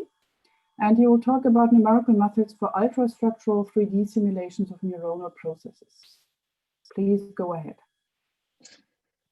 Thank you, and thanks to the organizers, and thank you, Evelyn, for inviting me today to present my work at this nice virtual meeting. So I'll be talking about numerical methods that can be employed to perform 3D detailed simulations of neuronal processes. The work, I'd like to mention the collaborations that are involved in some of the work I'll be talking about today. I'd like to point out the collaboration with Andreas Vlachos. In this context, most of the work I'll be showing today is in collaboration with Marcus Bright and Martin Stepniewski, as well as James Rosado at Temple University. So the intracellular scale that we're interested in here is upon electrical activities of individual neurons. As you probably know, synaptic regions are activated, inducing calcium entry at synaptic sites. And there's a big question of how calcium signals then can propagate from remote regions in the dendrites down to the cell nucleus, which is harbored in the soma, where calcium signals then activate transcription responses at the nucleus and endoplasmic reticulum that are relevant for learning, plasticity, survival, etc. So at that scale, the three-dimensional architecture becomes relevant, since there are organelles like the endoplasmic reticulum and mitochondria that function as large calcium stores and exchange calcium across the organelle or plasma membrane. And these dynamics then induce calcium signals that can propagate over longer distances. So this is in general what we are interested in studying. And looking at the ultrastructure of individual synaptic spines, here are a couple of examples that were reconstructed from raw data from Mark Ellisman's lab and in this project. And as you can see, the architecture of individual synaptic spines is fairly intricate, with actin filaments filling the space, with organelles like the endoplasmic reticulum being embedded in the spine heads. As we see here, the postsynaptic densities at different regions. All of this architecture is involved in communicating calcium signals from the spine head to the dendrite and then on towards the nucleus. So we'd like to know how these complex and varying cellular structures influence the calcium dynamics towards the nucleus. So the first thing one has to consider is a model for intracellular calcium, which is schematically depicted up here. And from there, using a model, which I'll point out the details in a second, we want to use detailed three-dimensional architecture to study the influence of structure on calcium function. So over here, we see an example of electron microscopy data that is used to then identify the individual components of, let's say, a spine consisting of spine head, neck, piece of the dendrite. In green, the endoplasmic reticulum or spine apparatus, which is then connected to a part of the dendrite in this case. And as you can see on the right, morphology varies. So there are different types of spine morphologies. Some are termed stubby spines, others are termed mushroom spines, and many of them contain a piece of the endoplasmic reticulum that innervates the spine head. Now, having techniques to reconstruct the three-dimensional architecture of these components of a cell and the organelles, we can couple this to a three-dimensional model of calcium dynamics. Now, the first ingredient here is the fact that calcium can interact with mobile buffers in the cytosol, which is this yellowish region. We assume that calcium in the cytosol can propagate via diffusion and reacts with mobile buffers. So we also track the mobile buffer concentration B over time, as well as the cytosolic calcium concentration.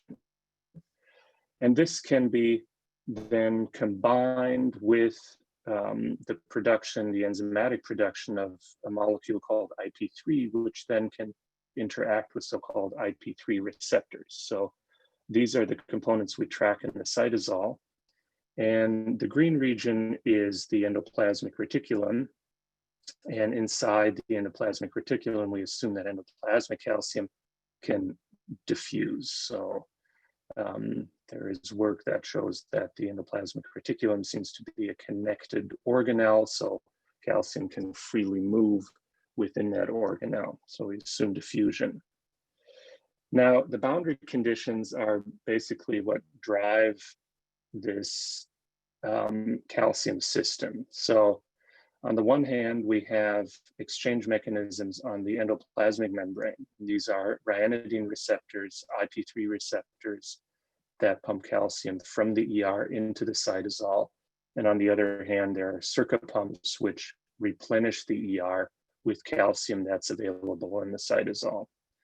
On the plasma membrane, there are similar pumps and exchangers like PMCAs and sodium calcium exchangers, voltage-dependent calcium channels that operate at the plasma membrane. So all of these exchange mechanisms, which then are formulated as nonlinear boundary conditions to this PDE model, can be incorporated to simulate the propagation of calcium signals driven by these exchange mechanisms.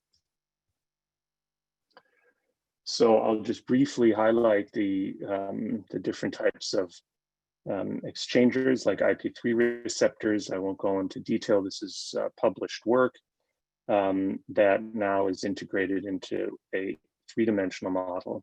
So IP3 receptors, circuit pumps, ryanodine receptors are all models for which one computes the flux across the boundary, which can depend on the endoplasmic and the ER and the cytosolic calcium concentrations, making these nonlinear terms. On the plasma membrane, similarly, I mentioned a number of pumps that take calcium from the cytosol and pump it into the extracellular space.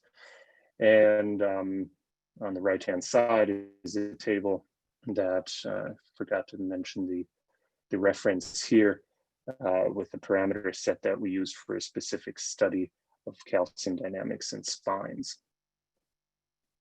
Now, all of this requires solving PDE-based models. So in the previous talk, there was a focus on stochastic differential equations. Here we're dealing with deterministic models, so everything is described by partial differential equations. And if we remember the complex structure of spines or the shape of neurons, discretizing these PDEs, making them finite dimensional on a discrete computational grids typically leads to very large linear systems, since we have to represent this complex geometry, which leads to very large linear systems that need to be solved. And the size of these linear systems are a point of interest, since direct numerical solvers for this problem size are not feasible. And iterative methods for instance, Jacobi or Gauss-Seidel iterations tend to be too slow for the system size. So one typically turns to hierarchical methods, which are iterative methods, but they exploit a grid hierarchy, which, if derived and implemented correctly, produce H-independent convergence, H being basically the smallest grid size that one encounters in the problem. So this would be optimal convergence, which is ideal for the system size we're interested in. So one representative of hierarchical numerical solvers are geometric multigrid methods. So on the right, you see a small schematic of a two-grid idea. So I'll just quickly go over the idea of geometric multigrid, and that is we're looking at a problem on a fine computational grid, omega sub h, but we don't intend to directly solve the problem on the fine grid, but instead exploit a coarser grid. So we move from a fine grid to a coarse grid and try to compute a correction to our solution or approximate solution on the coarse grid, which is much cheaper computationally spoken because the number of degrees of freedom on the coarse grid is far reduced. And of course, one could build a whole hierarchy of more than two grids to go down to the coarseness required to directly solve a problem on the coarse grid and use it as a correction on the fine grid. So given a linear problem, which we'll call LH times UH equals FH right-hand side, we're interested in solving for U sub H. And geometric multigrid, or in this case, two-grid method, one begins with a pre-smoothing step. That is, you take the current iterate of your solution, you apply a smoother, which typically is one of the iterative solvers, which we don't use as a solver, but we just exploit it as a smoother, which gets rid of high-frequency error components on the fine grid. So this is cheap because we only apply 2, 3, 4 smoothing steps before we then compute the defect, which is defined in this way on the fine grid, but then restrict the defect to a coarser grid. So this restriction operator here merely restricts the fine grid defect to the coarse grid. Then we solve the coarse grid correction. So we solve this equation, which should be cheap because we're on a coarse enough grid. Once we've done that, we can prolongate the coarse grid correction back to the fine grid by some prolongation operator. All these ingredients have to be defined and chosen wisely. And then we update our current iterate with the coarse grid correction, producing the solution U tilde, to which we apply another post-smoothing step on the fine grid. So the geometric multigrid approach consists of a smoothing operation on the fine grid and a coarse grid correction. So the caveat to this optimal convergence that I mentioned is that grids need to be regular enough. That means grid quality matters here. And oftentimes when dealing with microscopy data and reconstruction techniques from microscopy data, one encounters ill-shaped elements in the computational domain. So element angles and domain interfaces influence the numerics here and make it less than optimal.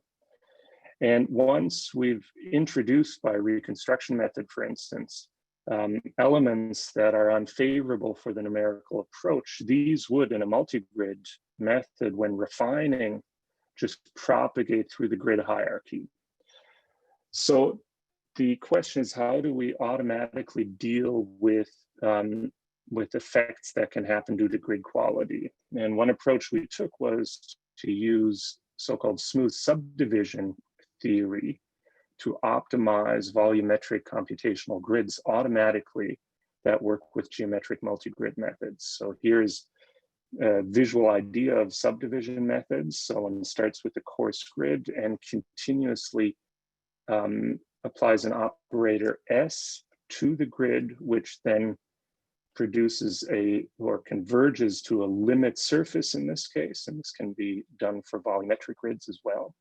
So given a coarse control polygon, we repeatedly refine the grid, but then we reposition vertices with distinct position masks, and these are defined by this operator S, which is called the subdivision matrix, which encodes the vertex insertion and repositioning in each iteration. While there's a lot of work for subdivision surfaces originating in computer graphics, there's much less theory when talking about volumetric grids. So we had looked at this more closely since we're interested in optimizing volumetric grids. And this can be also done if one chooses a wise element splitting, for instance, from tetrahedra to a mixed grid consisting of tetrahedra and octahedra. So in that case, one can show convergence for this method, and we then implemented this subdivision volume technique, which is illustrated here, which consists of insertion of new vertices, repositioning based on the element type, and creating in that way a hierarchy of grids, which then in a final step, one can project back to the coarsest level to ensure node nestedness, which for many of the available codes is one requirement that one has nested grid hierarchies. So here are two examples where we chose a unit cube and a cell nucleus, in which we then artificially decrease the quality of the grid by moving this vertex further to the boundary in both cases. And what we see is that with decreasing grid quality in panel B, we see, of course, an increase in the number of iterations needed for convergence. So with decreasing grid quality, we observe what we'd expect, a decrease in the efficiency of the numerical solver.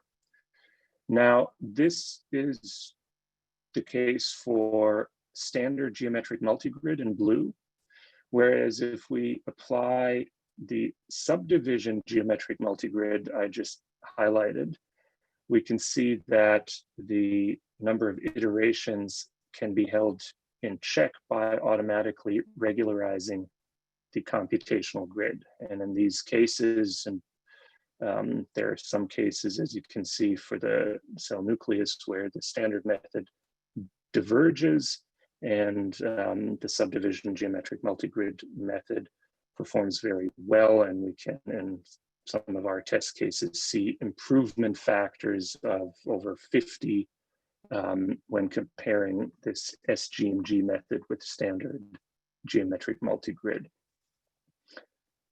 So having this regularization technique in place, we can deal with complex geometries. So I'd like to give a brief example of calcium dynamics and a study we performed using these techniques. So we're interested again in a spine region that's connected to a piece of a dendrite. Embedded is the endoplasmic reticulum that can grow into the spine itself. And we looked at what is the role of the endoplasmic reticulum in synaptic spines. So we started out by designing a geometry which only contains dendritic ER and no ER in the spine. And then we grew the ER further and further into the spine. And first of all, just considering the ER to be passive, so no exchange mechanisms are active on the ER membrane, we see that the ER mostly functions as a small diffusion barrier. So you see slight variations in the calcium amplitude, depending on the choice of ER. So with increasing ER in the spine, we see some diffusion limitations, but it's very minor. Now, if we activate ryanodine receptors and IP3 receptors and we repeat the same thing, we can see that under no ER conditions, we do not observe any dendritic calcium response when providing a single pulse at the spine head. So we see that in the head and the neck, we see a calcium response, whereas at the dendrite, there is only a response. Excuse me, I was pointing in the wrong direction. This is the neck, this is the head. And in the dendrite, we only see a response if the length of the ER into the spine head is sufficient to induce spine to dendrite coupling.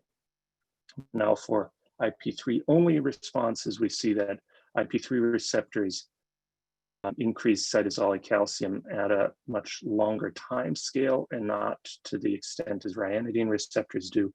And for IP3 only, we don't see a response in the ER. Then coupling both, we see that again, given specific ER configurations, we see a dendritic response, and adding IP3 receptors, one can observe protracted responses in the dendrite due to this slower elevation of cytosolic calcium through IP3 receptors. So ryanodine receptor calcium trigger communication, length, spine to dendrite communication. We see signals with IP3 receptors, and the length also influences how less, and one can reverberation in the spine head or in the spine neck, rather combining the two receptor types. Now, finally, excuse me? The last bit was not understandable. Your connection seems to be rather, at least it wasn't very good at the moment. Okay, is it better now? Yes. Okay, so the last part I was mentioning is that taking ryanodine receptors and IP3 receptors together, we see the previously observed coupling if the spine, if the ER length is sufficiently long. But we also see reverberations in the dendrite and the neck if one adds IP3 receptors, which was not the case for ryanodine receptor only signals. Now, the last thing I wanted to point out is the question about spine head growth. So over time, spines adapt their shape and grow. And what happens under spine head growth to calcium signals? In particular, can a reorganization of the endoplasmic reticulum ensure calcium homeostasis in the spine head? So we start up with a reference spine and observe the calcium signal in the head, the neck, and the dendrite here. But increasing the spine head volume by a factor of 2 then disrupts the connection between the spine head and the dendrite. So we do not see any dendritic calcium response anymore under spine head growth. So I thought, well, can we grow the spine? Can we grow the endoplasmic reticulum further into the spine head to induce coupling? And in fact, yes, with that, we see that we can recouple the spine head and the dendrite, although we don't get back the original calcium profile. It's similar, but not identical.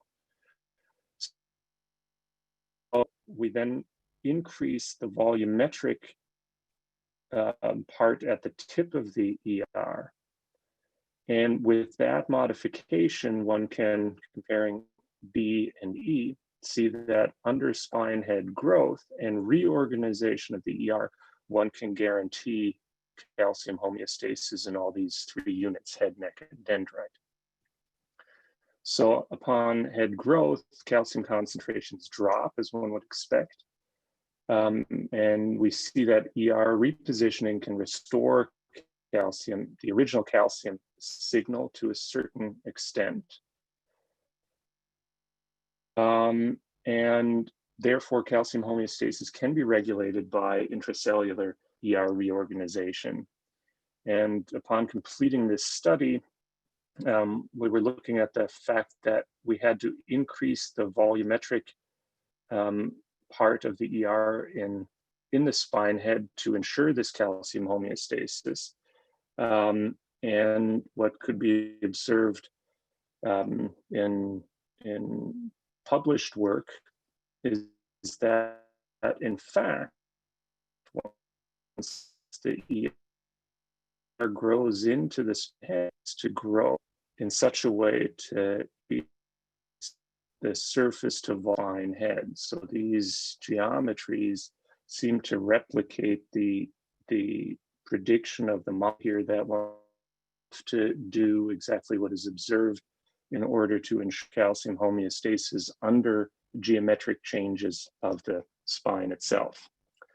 So we are currently working on reconstructing human dendritic spines and analyzing the effect of actually reconstructed spine morphologies on calcium dynamics. So what we saw in this model study using idealized geometries, does that transfer to actual spine reconstructions? And here's an example of a simulation that shows that under calcium release in the spine head, calcium-induced calcium release through the ER can actually induce calcium spiking in the spine neck, independent of new input from the spine. And this is all purely morphology driven, as other spines do not show this type of behavior. So these last spikes you see in the neck are auto-induced by these calcium-induced calcium release mechanisms that I showed at the very beginning. Okay, so with that, I highlighted the fact that fast numerical solvers are necessary to solve these large linear systems that arise from PDE-based models in 3D, exploiting detailed 3-dimensional morphology.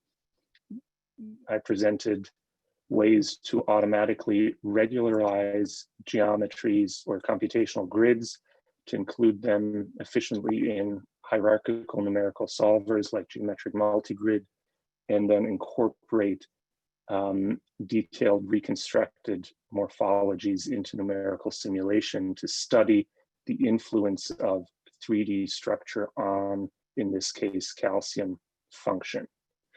And with that, I'd like to close and thank everyone for joining. And again, thanks to the organizers for organizing this great meeting. Thank you.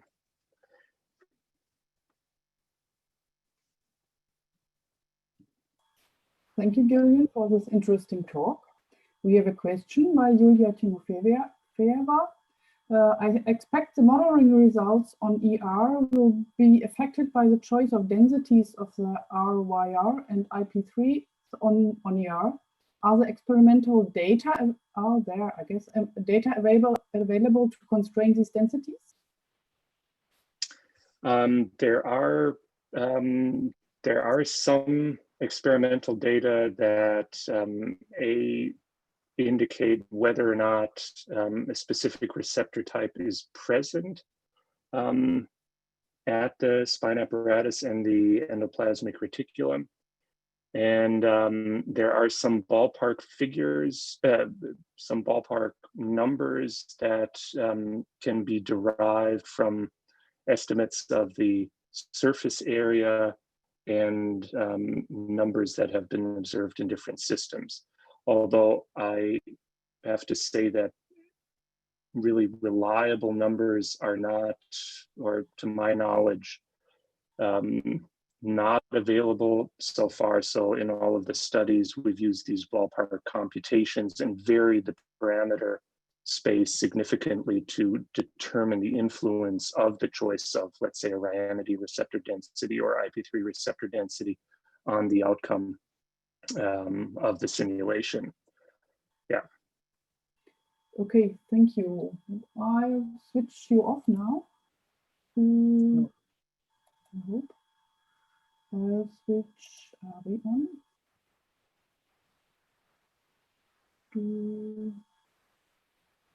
Let's see, why does it work?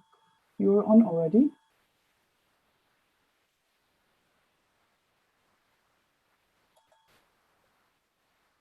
Okay, so welcome to the third session in numerical methods. And I give the floor to Ari Stern, who will talk about structure preserving numerical integrators for Hodgkin-Huxley systems. Please share your screen. Oh, wait, hang on 1 second. Let me get this set up.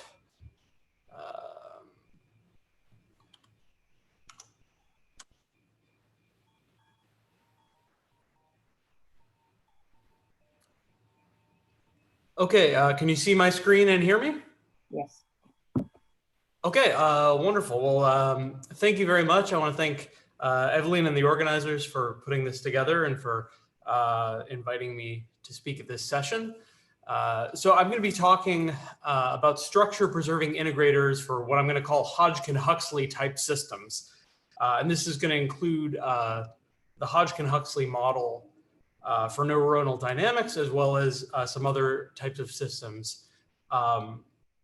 And like the earlier talk, I'm actually going to be talking quite a bit about splitting methods and their ability to preserve spiking dynamics.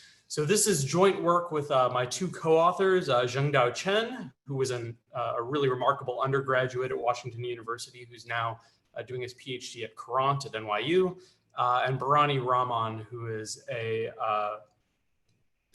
systems neuroscientist in the biomedical engineering department at Washington University. So, so the motivation comes from these Hodgkin-Huxley equations for neuronal dynamics. So here we have the equations for a neuron where V corresponds to the voltage, I is an input current, and these N, M, and H are gating variables corresponding to ion channels. And the idea, as I'm sure most people know here, since this is about mathematical neuroscience, is that for low currents, the system sort of stays at a resting voltage. However, when the input current increases beyond a threshold, a dynamical bifurcation occurs. And as a result, the voltage begins spiking periodically. And this is how neurons send out action potentials. So here I have a picture of sort of what this looks like in time. I've turned on the current here, and you see there's one large initial spike and then repeated spikes after that, and then the current is turned off and there's no more spiking. And if we look at this in phase space, I'm only going to show really most of the interesting dynamics happens in 2 dimensions. We can look just at N and V. We see that we start at this fixed point here, but when the voltage increases, the system is attracted to this limit cycle, which corresponds to this periodic orbit that corresponds to the spiking behavior. So this is an example of what's called a relaxation oscillator. So although it's undergoing periodic motion, this is not like a pendulum or a spring mass system. The periodic behavior doesn't come from conservative or Hamiltonian dynamics. It actually comes from dissipation. So this term relaxation oscillator goes back to van der Pol, who described it that way in 1926. And as I mentioned, it describes nonlinear dynamical systems that, although they feature dissipation, they have dynamics that resemble conservative systems, for example, periodic oscillations. And this results from an interesting interplay between the fast and slow time scales of the dynamics. So as was discussed earlier with Fitzhugh-Nagumo, we would like to, for reasons of computational efficiency, simulate these equations using explicit numerical integrators with large time steps. Of course, these are nonlinear dynamics, so we can't solve them exactly. We need to do computation, and this will minimize the expense of our computation and allow us to get sort of efficient results. So there are basically two obstacles to taking large time step sizes when using an explicit numerical integrator. One is numerical stability in the presence of stiffness. So if you have a very stiff system with strong damping or oscillation, if you take a time step that is too large, then it blows up and becomes numerically unstable. So that's a problem. And on the other hand, you have the question of preserving limit cycles that correspond to these oscillations. These limit cycles describe the dynamics that we're interested in, which is the spiking of neurons. So even if our method is stable, if we don't get this limit cycle right in our numerical method, we will not get meaningful results. So in practice, it seems that a lot of previous work on numerical methods for Hodgkin-Huxley and other models of neuronal dynamics has focused on this first problem, the question of how can we get a method that's stable for large time steps. But this second question has not, I think, received quite as much attention. So I'm going to talk a little bit about that. And in practice, the second consideration is much more restrictive. And for some of the methods people have described that are stable for large time steps, even though they're stable, they require much, much smaller time steps in order to get the limit cycles correct. So in practice, they really do require time steps that are much smaller than their stability criteria would indicate. All right, so the results that we show are that what we call Euler type methods, which are methods similar to Euler's method itself, as well as some stabilized exponential and semi-implicit versions of Euler's method. Even if they're stable, they do not accurately preserve these limit cycles at large time step sizes. So in practice, they require time step sizes to be just as small, even for these stabilized versions, as the traditional Euler method. And we're going to discuss other methods that do preserve these well, or better than the Euler type methods. And these are, to sort of give away the punchline, are going to be splitting methods. So to motivate, so I kind of come from, I don't come from a background in mathematical neuroscience. I come from an area of numerical analysis that's concerned with numerical methods for systems with some geometric structure, such as conservative or Hamiltonian systems. So here's a simple example of one. If we have the simple harmonic oscillator, we can describe it by this Hamiltonian, which is just 1/2 x1 squared plus x2 squared in phase space. Right, and if we write down Hamilton's equations, this is just the first order form of the simple harmonic oscillator, written in terms of, we can think of x1 as displacement and x2 as is velocity. So this is actually an example of something that's called an integrable system, right? Phase space is the plane, and it's completely filled up with the orbits, which are just circles. So if I start on one circle, in phase space, my oscillation is just going to look like going around this circle. And we can describe this behavior by changing to what are called action and angle variables. So the action is just this Hamiltonian, or the energy in the system. And the angle is just the phase angle in the phase plane. And in these variables, we can see that the action does not change at all because energy is conserved. And basically, all the dynamics are happening as this phase, as the system oscillates, the phase angle is changing at a constant rate. All right, so in phase space, solutions are just winding around these invariant tori, as they're called, really they're tori in higher dimension. In this case, they're just circles. with constant angular velocity. All right, so the van der Pol oscillator, which was, of course, introduced by van der Pol and is the basis for some models of, some neuron models, including the Fitzhugh-Nagumo model, starts by taking the simple harmonic oscillator and adding this term with epsilon. So we add some nonlinear dissipation where this dissipation parameter is epsilon. So when epsilon equals 0, it's just the simple harmonic oscillator.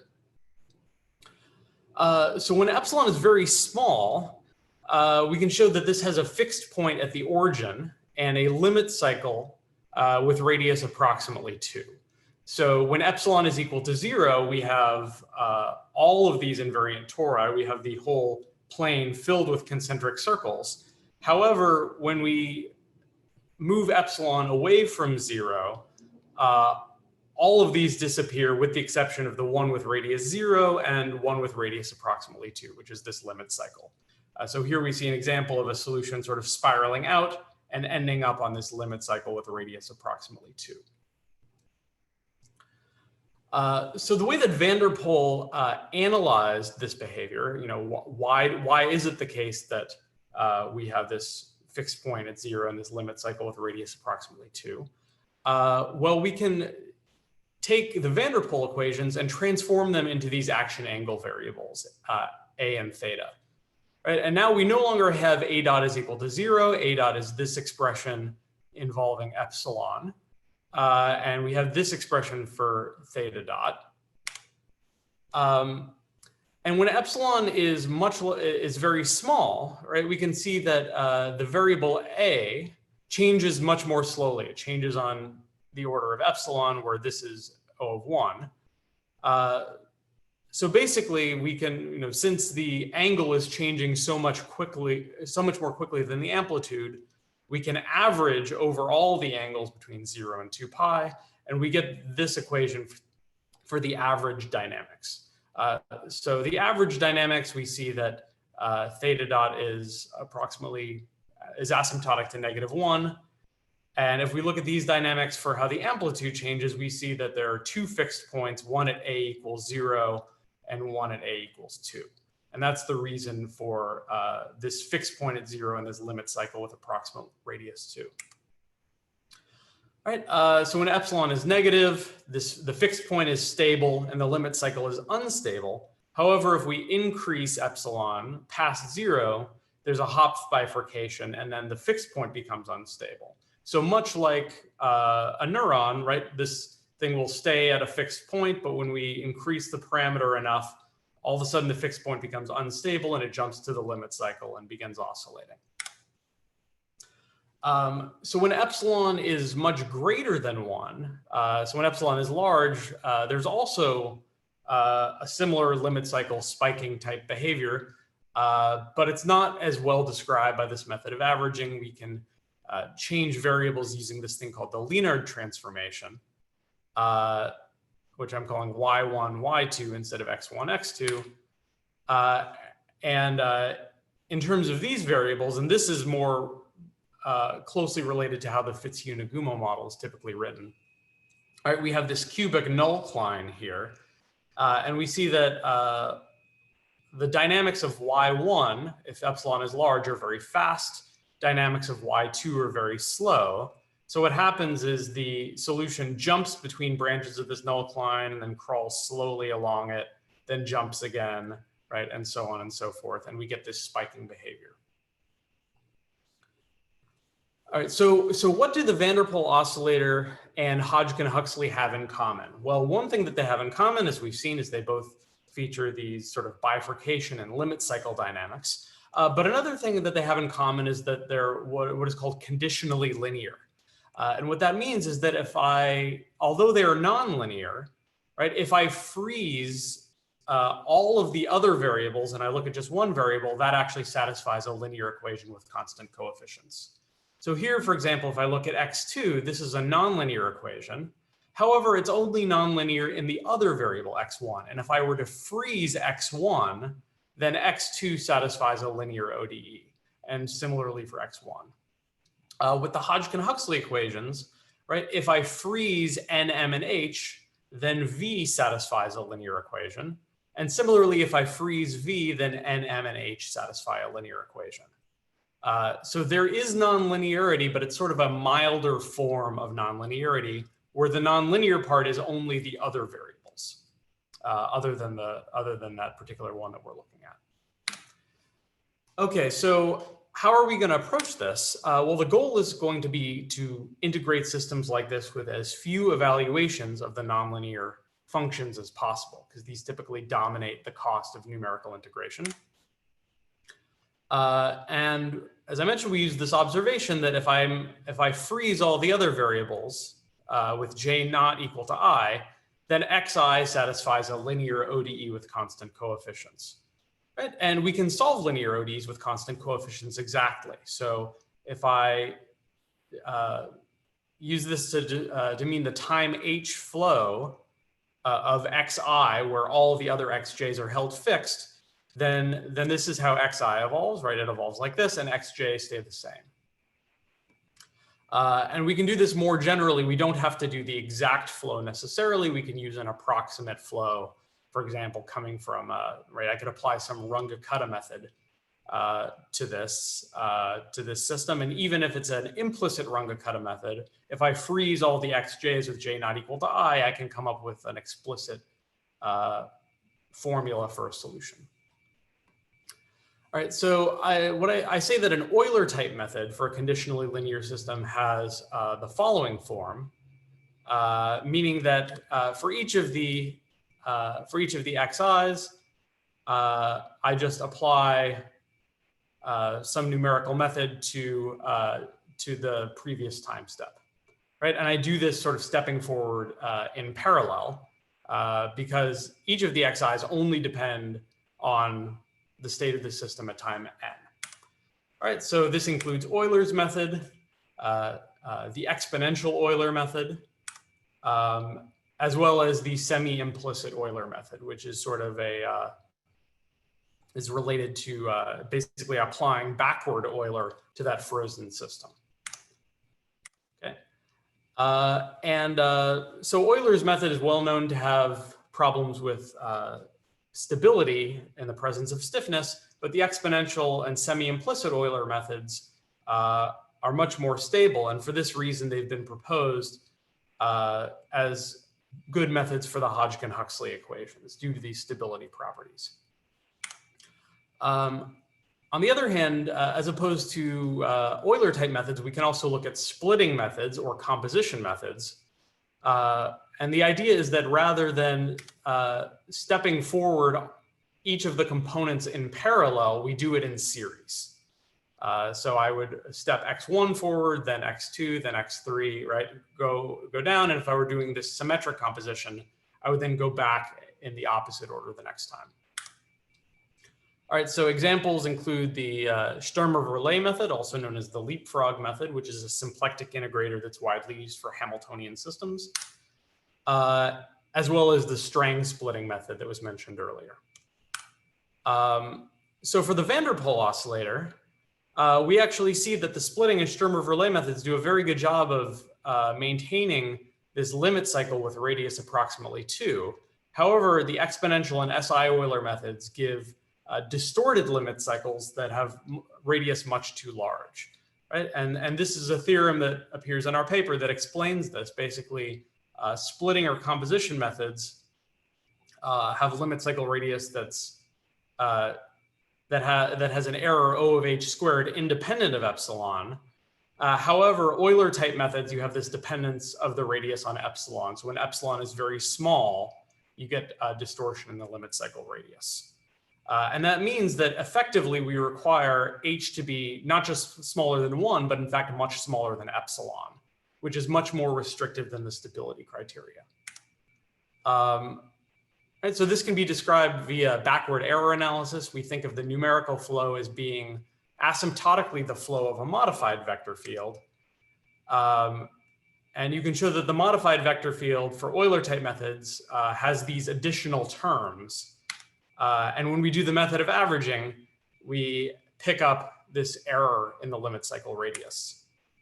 On the other hand, for splitting methods, we can use the Baker-Campbell-Hausdorff formula to get the average dynamics and show that the limit cycle is 2 plus O of H to whatever the order of the method is. So here are some further numerical experiments with the non-stiff van der Pol oscillator. Again, we can see that as the time step size increases, right? So for very small time step sizes, all the methods do well. For larger time step sizes, we see these Euler type methods have an expanding limit cycle radius. And this even happens for a higher order method, the exponential midpoint method. We see for this large time step, the radius is a bit too large, and the system is being attracted to the limit cycle too quickly. Whereas these splitting and composition methods do a good job of preserving the correct limit cycle behavior. We also see something similar for the van der Pol oscillator. We see that the splitting and Sturmer-Verlet method do a good job of preserving this limit cycle that jumps between the branches of the cubic nullcline, whereas we see this distortion for the Euler type methods that results in a decrease in the frequency and increase in the amplitude of oscillations. So here are some further numerical experiments, and it appears that, so interestingly, although right, we do get some distortion with the symplectic Euler and Sturmer-Verlet method, the Lee-Trotter and Strang methods actually do quite well. Even though this one has some distortion, it actually, the distortion is only in the jumping part of the limit cycle where the solution spends very little time. So in fact, we see that it correctly captures the amplitude and frequency of spiking quite well. Right, so we see this in this picture. So here we see that Lee-Trotter and Strang, the basically spiking behavior in time looks the same as we take the time steps larger. With the Euler type methods, we have this decrease in frequency and increase in amplitude.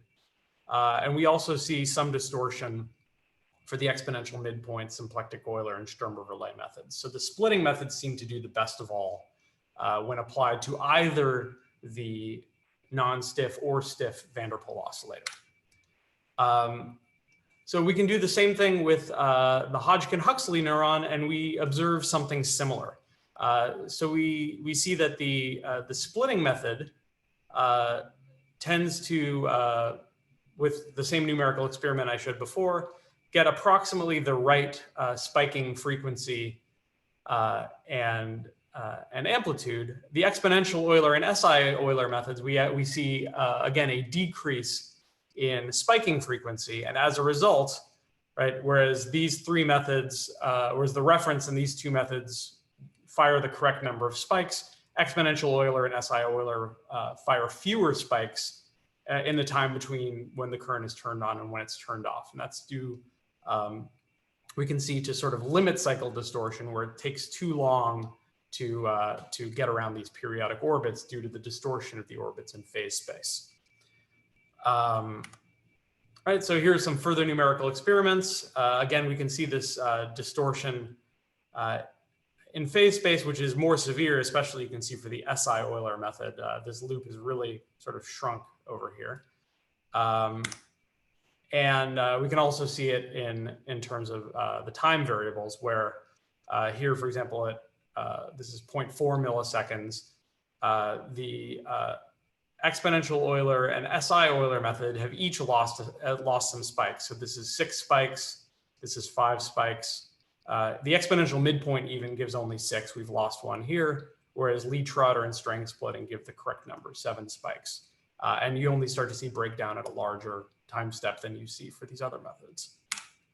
All right, so to conclude, efficient numerical integration of relaxation oscillators require explicit methods that not only remain stable, but also preserve limit cycles for large step sizes. If we're interested in spiking dynamics, we should be concerned not only with stability, but limit cycles. Splitting and composition methods are better at preserving these than Euler type methods. without sacrificing stability or computational efficiency. All of these methods, right, the strength splitting method, like Euler's method, only requires one evaluation of each nonlinear force per step. So it's exactly the same computational expense, essentially, and you really get this better behavior without having to do additional computation. We have some theorems that explain this for the non-stiff van der Pol oscillator, but we don't yet have one for the stiff van der Pol oscillator or Hodgkin-Huxley. We only observe these things through numerical experiments. And of all the methods we considered, the symmetric or strength splitting method seems to have the best combination of stability and limit cycle preservation. All right, that is it. And thank you very much for your attention. Thank you very much for this interesting talk. Thank you. There do not seem to be any questions at the moment. Oh, there are. Probably I have a question. Yes. Can you hear me? This one first. Yes, okay. Robert Gowers is asking, how is spike timing affected by the choice of numerical method? For example, the time of the first spike after an applied current input. Oh, how is spike time affected by the choice of numerical method? Generally, we saw that, so let me go back to this here. So generally, we saw that for small time steps, all the methods do quite well. Although here, even SI Euler, we're seeing fewer spikes. Generally, the spikes, as we increase the time step size, the spikes become farther apart. So it'll take long, right? So here, for example, the fifth spike arrives around I don't know, 120 milliseconds, whereas here it's closer to 150 milliseconds. And we see that with the exponential Euler and SI Euler methods, this this delay between spikes increases more quickly with time step size, whereas it still happens even with the splitting methods, but the sort of the stretching out of the spikes happens more slowly, right? And it only becomes severe at larger time steps. Okay, thank you. Wilhelm, what did you want to? Oh, I think you're muted. You're muted. Sorry, have you looked at networks? I mean, the same splitting method for, let's say, structure preserving dynamics on networks? Yeah, no, that's a great question. So we started by looking at the single neuron dynamics, and looking at networks is ongoing work. I don't have any results to report on that yet. But that's certainly the next step. Okay, thank you. And I think I switch you off. Oops. Okay.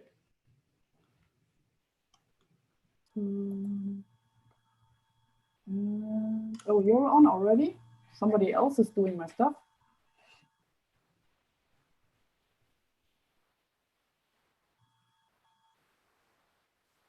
So we still have 2 minutes. Okay, can you hear me? I can hear you. Okay, good. And then let me see if I can figure out how to share my screen.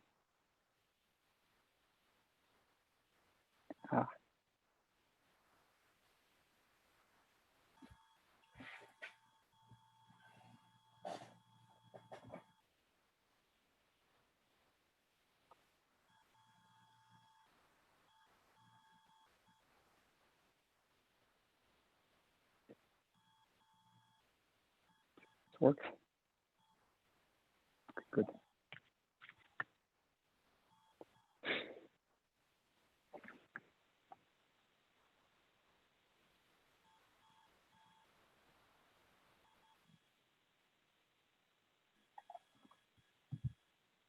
So I'm aiming for about 25 minutes, yes?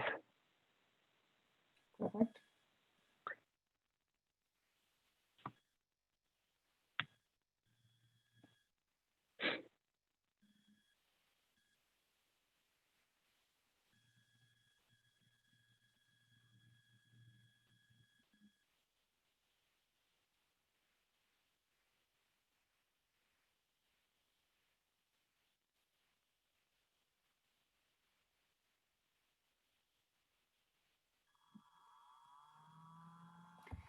So for the last speaker of this session, I asked Kevin Lin from the University of Arizona to take the floor, and he is going to talk about multi-level Monte Carlo methods for spiking neuron networks.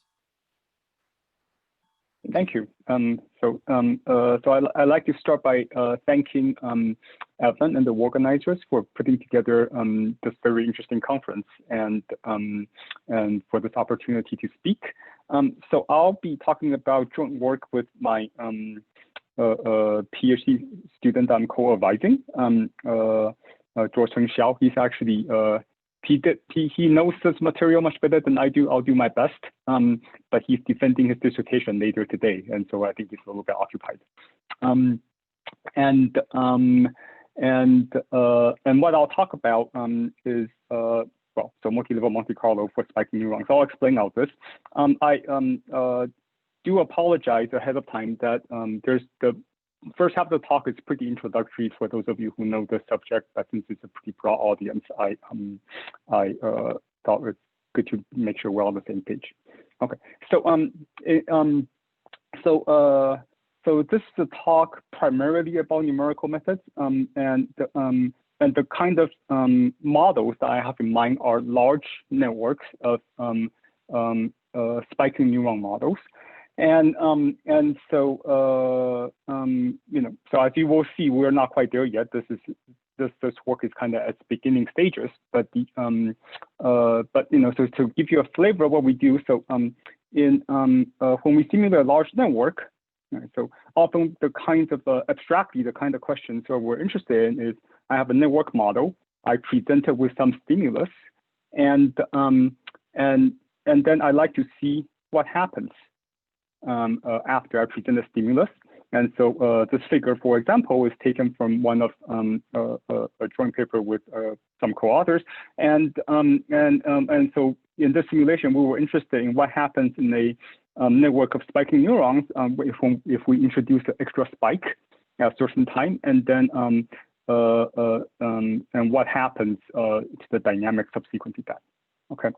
And I don't want to get into that story because that's a long story in and of itself. But the thing that I want to emphasize is that when we look at networks, that spiking neuron networks that we use to model different parts of the brain, we see randomness everywhere, right? So we see randomness in the stimuli. Often these stimuli are modeled as Poisson processes, or maybe some kind of color Gaussian noise process or something. There's often noise in the dynamics. The dynamics of individual neurons, for example, can be noisy, and of course, then works often may have some structural variability. There may be plasticity, maybe the connectivity is changing in some way, and so on. Okay, and so I'm sort of belaboring the obvious here, which is that when we simulate large networks, oftentimes what we're interested in is, well, sometimes we're interested in just computing, simulating something and seeing what's going on. But we also like to be able to quantify what we see, and that means computing averages. Okay? And so most of the things that we are used to computing, so you know, we might compute firing rates as functions of time, conditional firing rates by trigger averages. In my little example here, we were interested in computing the Lyapunov exponents, so characterizing how fast nearby trajectories separate, various types of temporal or spatial correlations that you might calculate. All these are statistical averages. Okay. And so the purpose of my talk is to, so the focus of my talk is about how to compute these statistics faster. Okay. And okay, and so let me be a little bit more precise about what I mean. So I'm going to back up a step and talk about the naive or the simple Monte Carlo method for dynamical systems. Okay, so of which neural networks are a particular example. All right, so suppose I have some dynamical system that's non-autonomous. Okay, so I have some state variables x, and it's a function of some time-dependent things.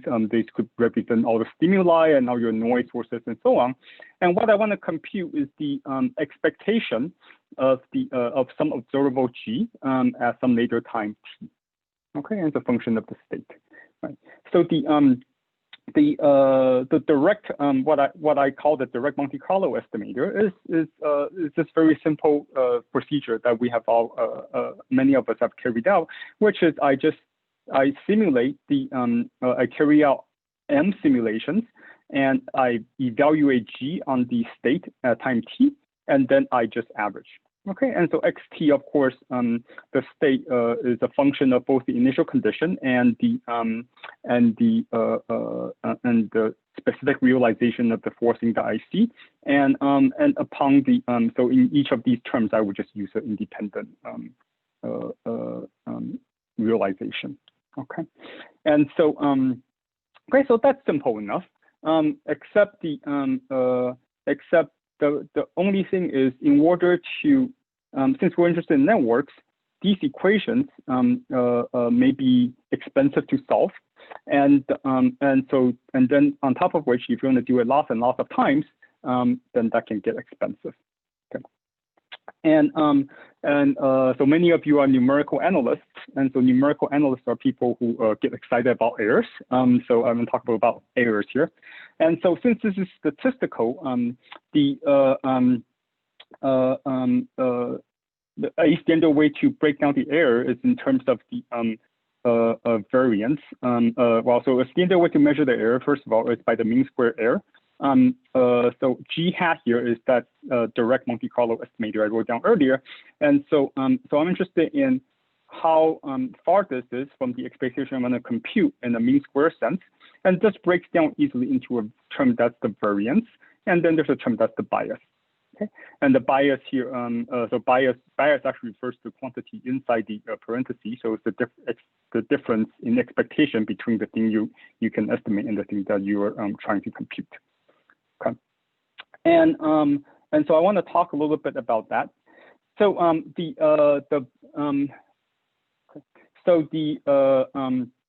the variance comes from the fact that I have finitely many samples. Okay, and it has a very simple scaling. It's just it's proportional to 1. The variance is proportional to 1 over the number of samples that you take. Okay, and the bias in this setting mainly comes from the fact that in order to solve the equations of motion for my network, I need to discretize it somehow, okay, by some kind of numerical scheme. No matter what scheme I choose, there will be some truncation errors, and so and that typically leads to some kind of a bias. Okay, and so in principle, both of these are very easy to fix. If you want lower variance, just increase the number of samples, and if you want less bias, then you just decrease the step size. But of course, both of these things mean a lot more computer time. Okay, so you like to try to avoid that. Okay. And I want to get rid of that. So so multi-level Monte Carlo is a effort to try to get around this, and it mainly is focused on time stepping. And in particular, the thing that you would like to do is to get all the benefits of taking large time steps. Okay, so that's a cheap computation, but you also want the accuracy of a small time step computation. Okay. And so how do you do that? Okay, so so multi-level Monte Carlo was originally developed in the context of stochastic differential equations for SDEs, and so I want to first review it in that context, and then explain what's different when you have neurons, neuron models, spiking neuron models. Okay, so here's a SDE with just simple additive noise. So first we need to numerically integrate it. And so with apology to the previous speakers, I agree with everything they say, but I am going to, oh, this is not, it's not moving. Sorry. I seem to be having,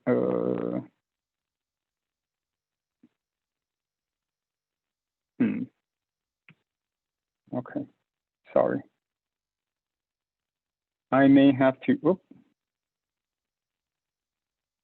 that crashed. Okay, so where was I? Sorry about that. Okay, so there you go, SDEs. Okay, so with apologies to, it's catching up now. So with apologies to the previous speakers, I'm going to use the Euler scheme and to Evelyn as well. I'm going to use the Euler scheme to illustrate the ideas. It's just convenient. Nothing that I'll talk about is really specifically tied to Euler. Maruyama. Okay, and so if you discretize a SDE with additive noise with the Euler scheme, this is what you get. Okay. And just reminder, most of you know this, so you can measure the accuracy of the Euler scheme in a couple of ways. One way is by what's called a weak error, which is just the how good are your estimates of expectations. And here I'm abusing notation a little bit. So x sub t is the true solution, but x sub n is the numerical solution. Okay, and this is you get an error that's first order in the step size. And then in the strong error or the rule mean square error, you get a half order. Okay, so these are standard results. Okay. And so multi-level Monte Carlo, when you apply it to this context, means the following. So the philosophy, so multi-level Monte Carlo is a multi-grid method, okay, and is but in time, and it is you can also view it as a predictor corrector method. And the idea is you make a rough prediction using a large step size, and then you make an accurate correction. Okay, so here's the 2-level version. So what I would call the 0th level is you would do what the direct Monte Carlo that I just described, but with twice the step size that you choose. Okay, so this is a 2-level version, and then and the correction consists of the average of the difference between the estimate that you get taking smaller step sizes minus the estimate that you get from the coerced grid. Okay? And the multi-level Monte Carlo estimator is just for some choices of a number of samples at the coercive grid and the final grid. You just add those. Okay. And the notation is kind of a mess, but the goal, one thing that I want to know here is that if you take the expectations of both sides, then it's easy to see that what you get is you just get this telescoping sum. So this cancels, and then you just get this. Okay, so in other words, even though you're doing stepping both at the coercive and final grids, the bias is actually you just see the final grid. Okay, and this is really the heart of multi-grid Monte Carlo in some sense. And one of the and so the thing that would make this method work is that if you had a low variance estimator for this correction, okay, then what you can do is you can take lots of samples with a bigger time step, which is cheap, and then do fewer samples with the expensive finer on the expensive final grid. Okay, so that's basically the idea. And so the heart of it is to try to get a good low variance estimate of these corrections. Okay, so how do you do that? Okay, I actually mentioned if you have it in practice, you often want to use more than just 2 levels, and so you can so the simplest thing is to use dyadic grids. So you just multiply by 2, and then in practice, what you would do is you can try to optimize the number of samples that you take at each level, depending on the variance, to optimize the variance of the overall estimator, given the constraint on computational time. Okay, so okay, so that's so this is straightforward to generalize to more than 2 levels. Okay. So let me talk about these corrections. Okay, so the obvious thing that you don't want to do is to the thing you obviously do not want to do in this difference of terms here is to use 2 independent realizations, because you want to get you want this to have small variance, and so you want these 2 terms to be as positively correlated as possible. Okay, and so a standard way to do that is to just solve the equations at step delta t and step size delta 2 delta t with the same forcing. Okay, so here I roll it out in gory detail. The important terms are here. So I drive the finite grid with some random numbers. Then I use the same random numbers on the coarser grid. Okay, and this averaging divided by √2 just make sure that the variance remains 1. Okay, okay, so when can you expect this to work well? So one way to conceptualize this is to think about this coupling construction in the limit as delta t goes to 0, in which case what you have is just 2 copies of the same SDE coupled by the same realization of white noise, maybe not necessarily starting from the same conditions. And one of the things that conceptually, from a dynamical point of view, you would like this coupling to do is to force these solutions starting at different initial conditions, but with the same noise, to come together to converge as t goes to infinity. Okay, so these are solutions to SDEs. They'll always be evolving in time, but you want a pair of trajectories to converge, and that's the reason that I like to bring this up is because it starts to give you a hint that how well multi-level Monte Carlo is going to work. It's not completely black box. It's not completely black box method in the sense that how well it works depends on the underlying dynamics. Okay, and this will become more important when we get to spiking networks. The other thing that I want to point out, and this we'll use again later, is that how well multi-level Monte Carlo works. Multi-level Monte Carlo works is related, well, how well this coupling correction works is related to the strong accuracy of your method, in the sense that, and I forgot a line here, but if you look at the variance of that correction that I wrote down earlier, with some, if you assume your G is sufficiently regular, you can easy to see that would have the same scaling, same dependence on the step size as the strong error. Okay, and that's because the numerical solutions they're both coupled to the true solution, and so that this is the scaling that you see. Okay, and so how good the correction you can get is related to the strong accuracy. Okay? And so and this is yeah. So let me just move on. Okay, and I like to just put this question in your mind, because we'll come back to this, which is that if you have dynamics that are sensitive to perturbations, okay, then multi-level Monte Carlo might have issues. Okay, so that's so we'll come back to that. Okay, so finally we're going to talk about spiking neurons. So my neuron models are very, very simple. I'm just going to talk about what's called a leaky integrand fire neuron. And so so the dynamics is just it's linear dynamics. So here's a picture. And all of you know this. So so I have subspatial dynamics that's linearly dependent on the voltage. And then when I hit a threshold, I spike, and then that gets reset, and then I continue again evolving. Okay. And for networks, we're going to consider networks of this form. The main thing is that so when the neuron spikes, it generates so we have both excitatory and inhibitory neurons, and the effect of excitatory neurons is to try to push the voltage up towards the threshold, and then when the this inhibitory current term has the tendency to pull down the voltage towards resting, and the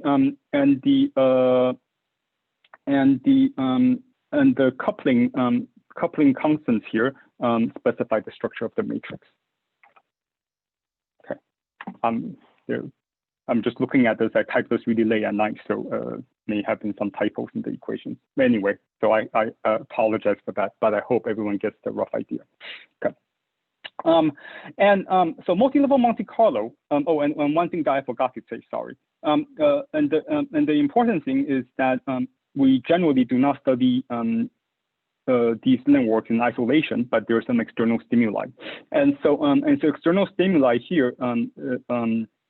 The external stimuli here can take the form of Poisson spike train, or it can also be white noise.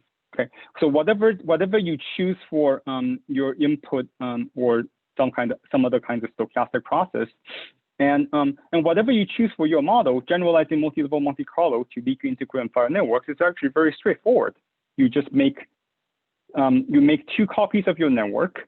You solve them with solve these equations with different time steps, and you couple them by using the same realization of forcing. Okay, so that's the numerical method.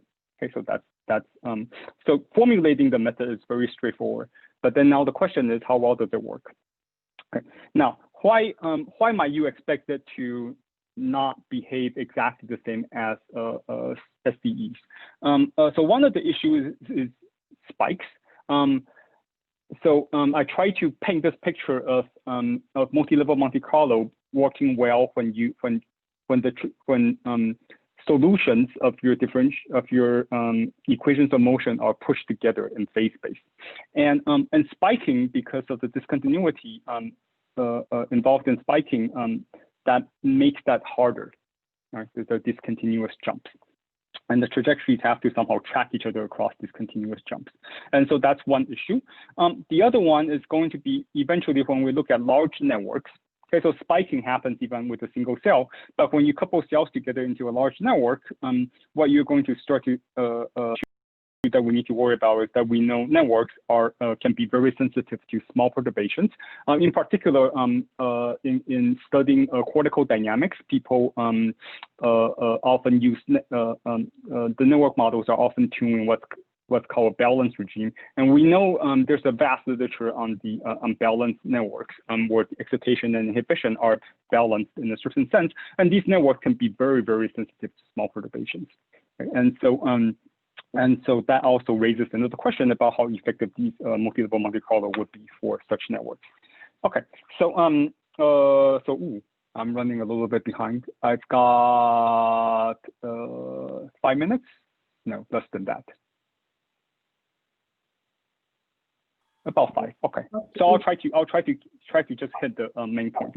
Okay, so I want to talk a little bit about what we did, which is we try to understand what multi-level Monte Carlo does as a single neuron level, and then so for single neurons we can do some heuristic analysis, and then for networks we don't have any analytical results, but we have some intuitive understanding, we think, and so I like to present some numerical results there. Okay, so for single neurons, here's the thing that we did. So we looked at this. This is the single leaky integral fire again. I'm driving it with a constant current I and a white noise term. Okay, so not Poisson, but white noise. That makes the a little bit easier to think about. Okay, and so the question for multi-level Monte Carlo now is that if I solve these equations with time step delta t and delta 2 delta t, okay, how well do those two trajectories couple?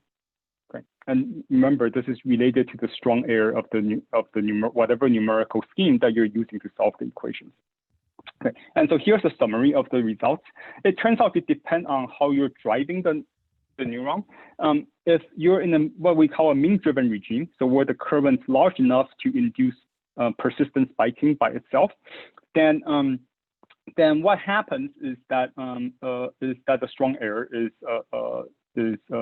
half order in the step size. Okay, and this how we conceptualize is the scaling is this. Okay, so this is not quite how the analysis goes, but this is how I think about it, which is that the probability of two.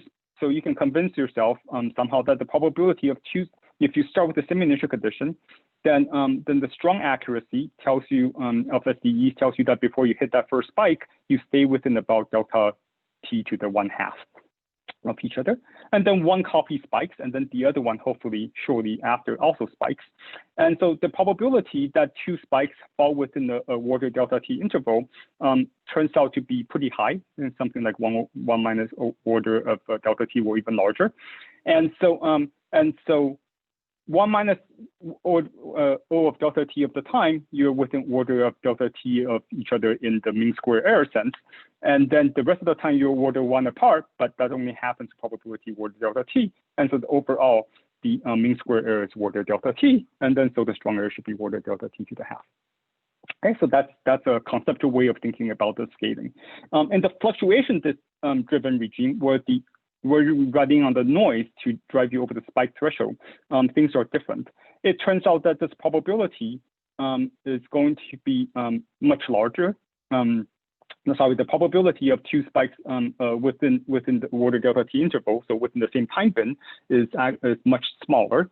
And so if you work out the scaling, what you arrive at is delta t to the quarter is what you can conclude from this. And so in the fluctuation-driven regime, even for the single neuron, things are worse. Okay, and we have numerical results, but in the interest of time, I'll move on. And I'll also skip over there. You can say something about feed-forward networks, but that's not really the most interesting thing. Okay, so recurrent networks. So as we know, there's a long literature on balanced networks, especially that recurrent network of the type that people use to model cortical dynamics can be very sensitive perturbations. And there's in particular a lot of recent work on showing that balanced networks is a whole range of different behavior in terms of different degrees of synchrony. They can range from very homogeneous, more mean field-like behavior to of course very highly synchronized states, but also all sorts of states in between, where you can have all sorts of partial synchrony. Okay, and so we tried this, and what we found out was that in the homogeneous mean field type regime, multi-level Monte Carlo works pretty well. Okay, so these are log plots showing the I don't know if you can read this, but the weak errors and the of different statistics, and they show a clear trend towards convergence. Okay, but in contrast, if I did this with one of these with one of the a network in a partially synchronized state, then things are then I don't get this nice scaling, and this is going to be my last slide. So we did a systematic study of this. And so one way to characterize how well, so let me explain what this plot is. So we have randomly coupled networks. We set the E to I and I to E connections to be the same, and E to E and I to I connections to be the same. And we just varied it over this parameter space.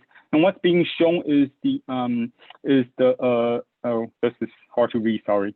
I have 2 copies of the network at different time steps. And I'm looking at the difference in the relative difference in the firing rate that I compute. Okay, so this is a measure of how good the coupling is working.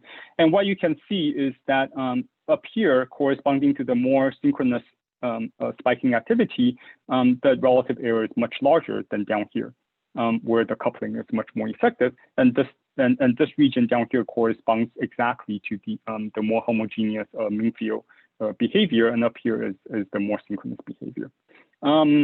Okay, so I think I've used up all my time and then some, so I'll stop there. There's my collaborator. We did a bit more work on weak accuracy and on what I call dynamical stability of couplings. We have a preprint that's almost done. It should be on the archive later this week, hopefully. And I give a standard reference for multi-level Monte Carlo, and I will stop there. So thank you all for your attention. So thank you very much for your nice talk. We do have a question by Peter Kramer. Could you say a bit more about why the strong error of the trajectories is different in fluctuation versus mean-driven regime? I mean, the probability for per curve. Yeah, so I can say something about. Yeah, so the question about why the 2 regimes are different. So okay, so yeah, so the issue is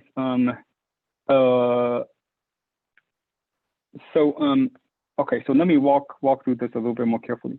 So so first, so I got 2 trajectories. One of them is supposed to be time step delta t, and the other one's supposed to be 2 delta t. Okay, and they're driven by the same noise.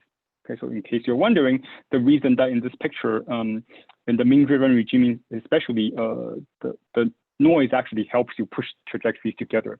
Okay, so if you even if you start with the same initial condition, because the time step's different, you're going to diverge a little bit. Okay, and so the issue is that you would like, because you care about strong errors, you would like when one trajectory spikes, the other one also spikes not too long after. Okay, that's the thing that you would like to do. And because we're talking about a finite time interval, we're fixing a capital T that's finite. Things are different if you're interested in long time statistics. Okay, but for finite time statistics, as delta T goes to 0, you can expect that these spike times, if the time step small enough, they will start to converge. Okay. But in the fluctuation-driven regime, if one spikes, the currents, so in the mean-driven, it's simple because I by itself is enough to push you up to threshold. And noise actually really only helps because it always pushes the two trajectories in the same direction. If it pushes down, then because of the form of the linear equations, they get contracted, and it pushes up, they just both spike. Okay, so the noise really helps in the mean-driven regime. But in the fluctuation-driven regime, what can happen is that one spikes and, oh, unfortunately, in between the two spikes, maybe you have a downward fluctuation in the forcing, and that has a tendency to push things farther apart. And so whereas the mean-driven regime, noise only helps, and in the fluctuation-driven regime, you're much more sensitive to that. And so statistically, what happens then is then you get much more of the two trajectories diverge much faster. Okay, so that's sort of my intuitive explanation for why the two regimes are different. In the paper, we have we think a reasonably complete analysis of the mean-driven regime. Fluctuation-driven regime, we really only have a heuristic argument at this stage. Okay, so that's a little bit more complicated. Okay, thank you, Kevin. And I also thank all the speakers of this session. We now have a break, and I hope to see you all again in half an hour. Goodbye.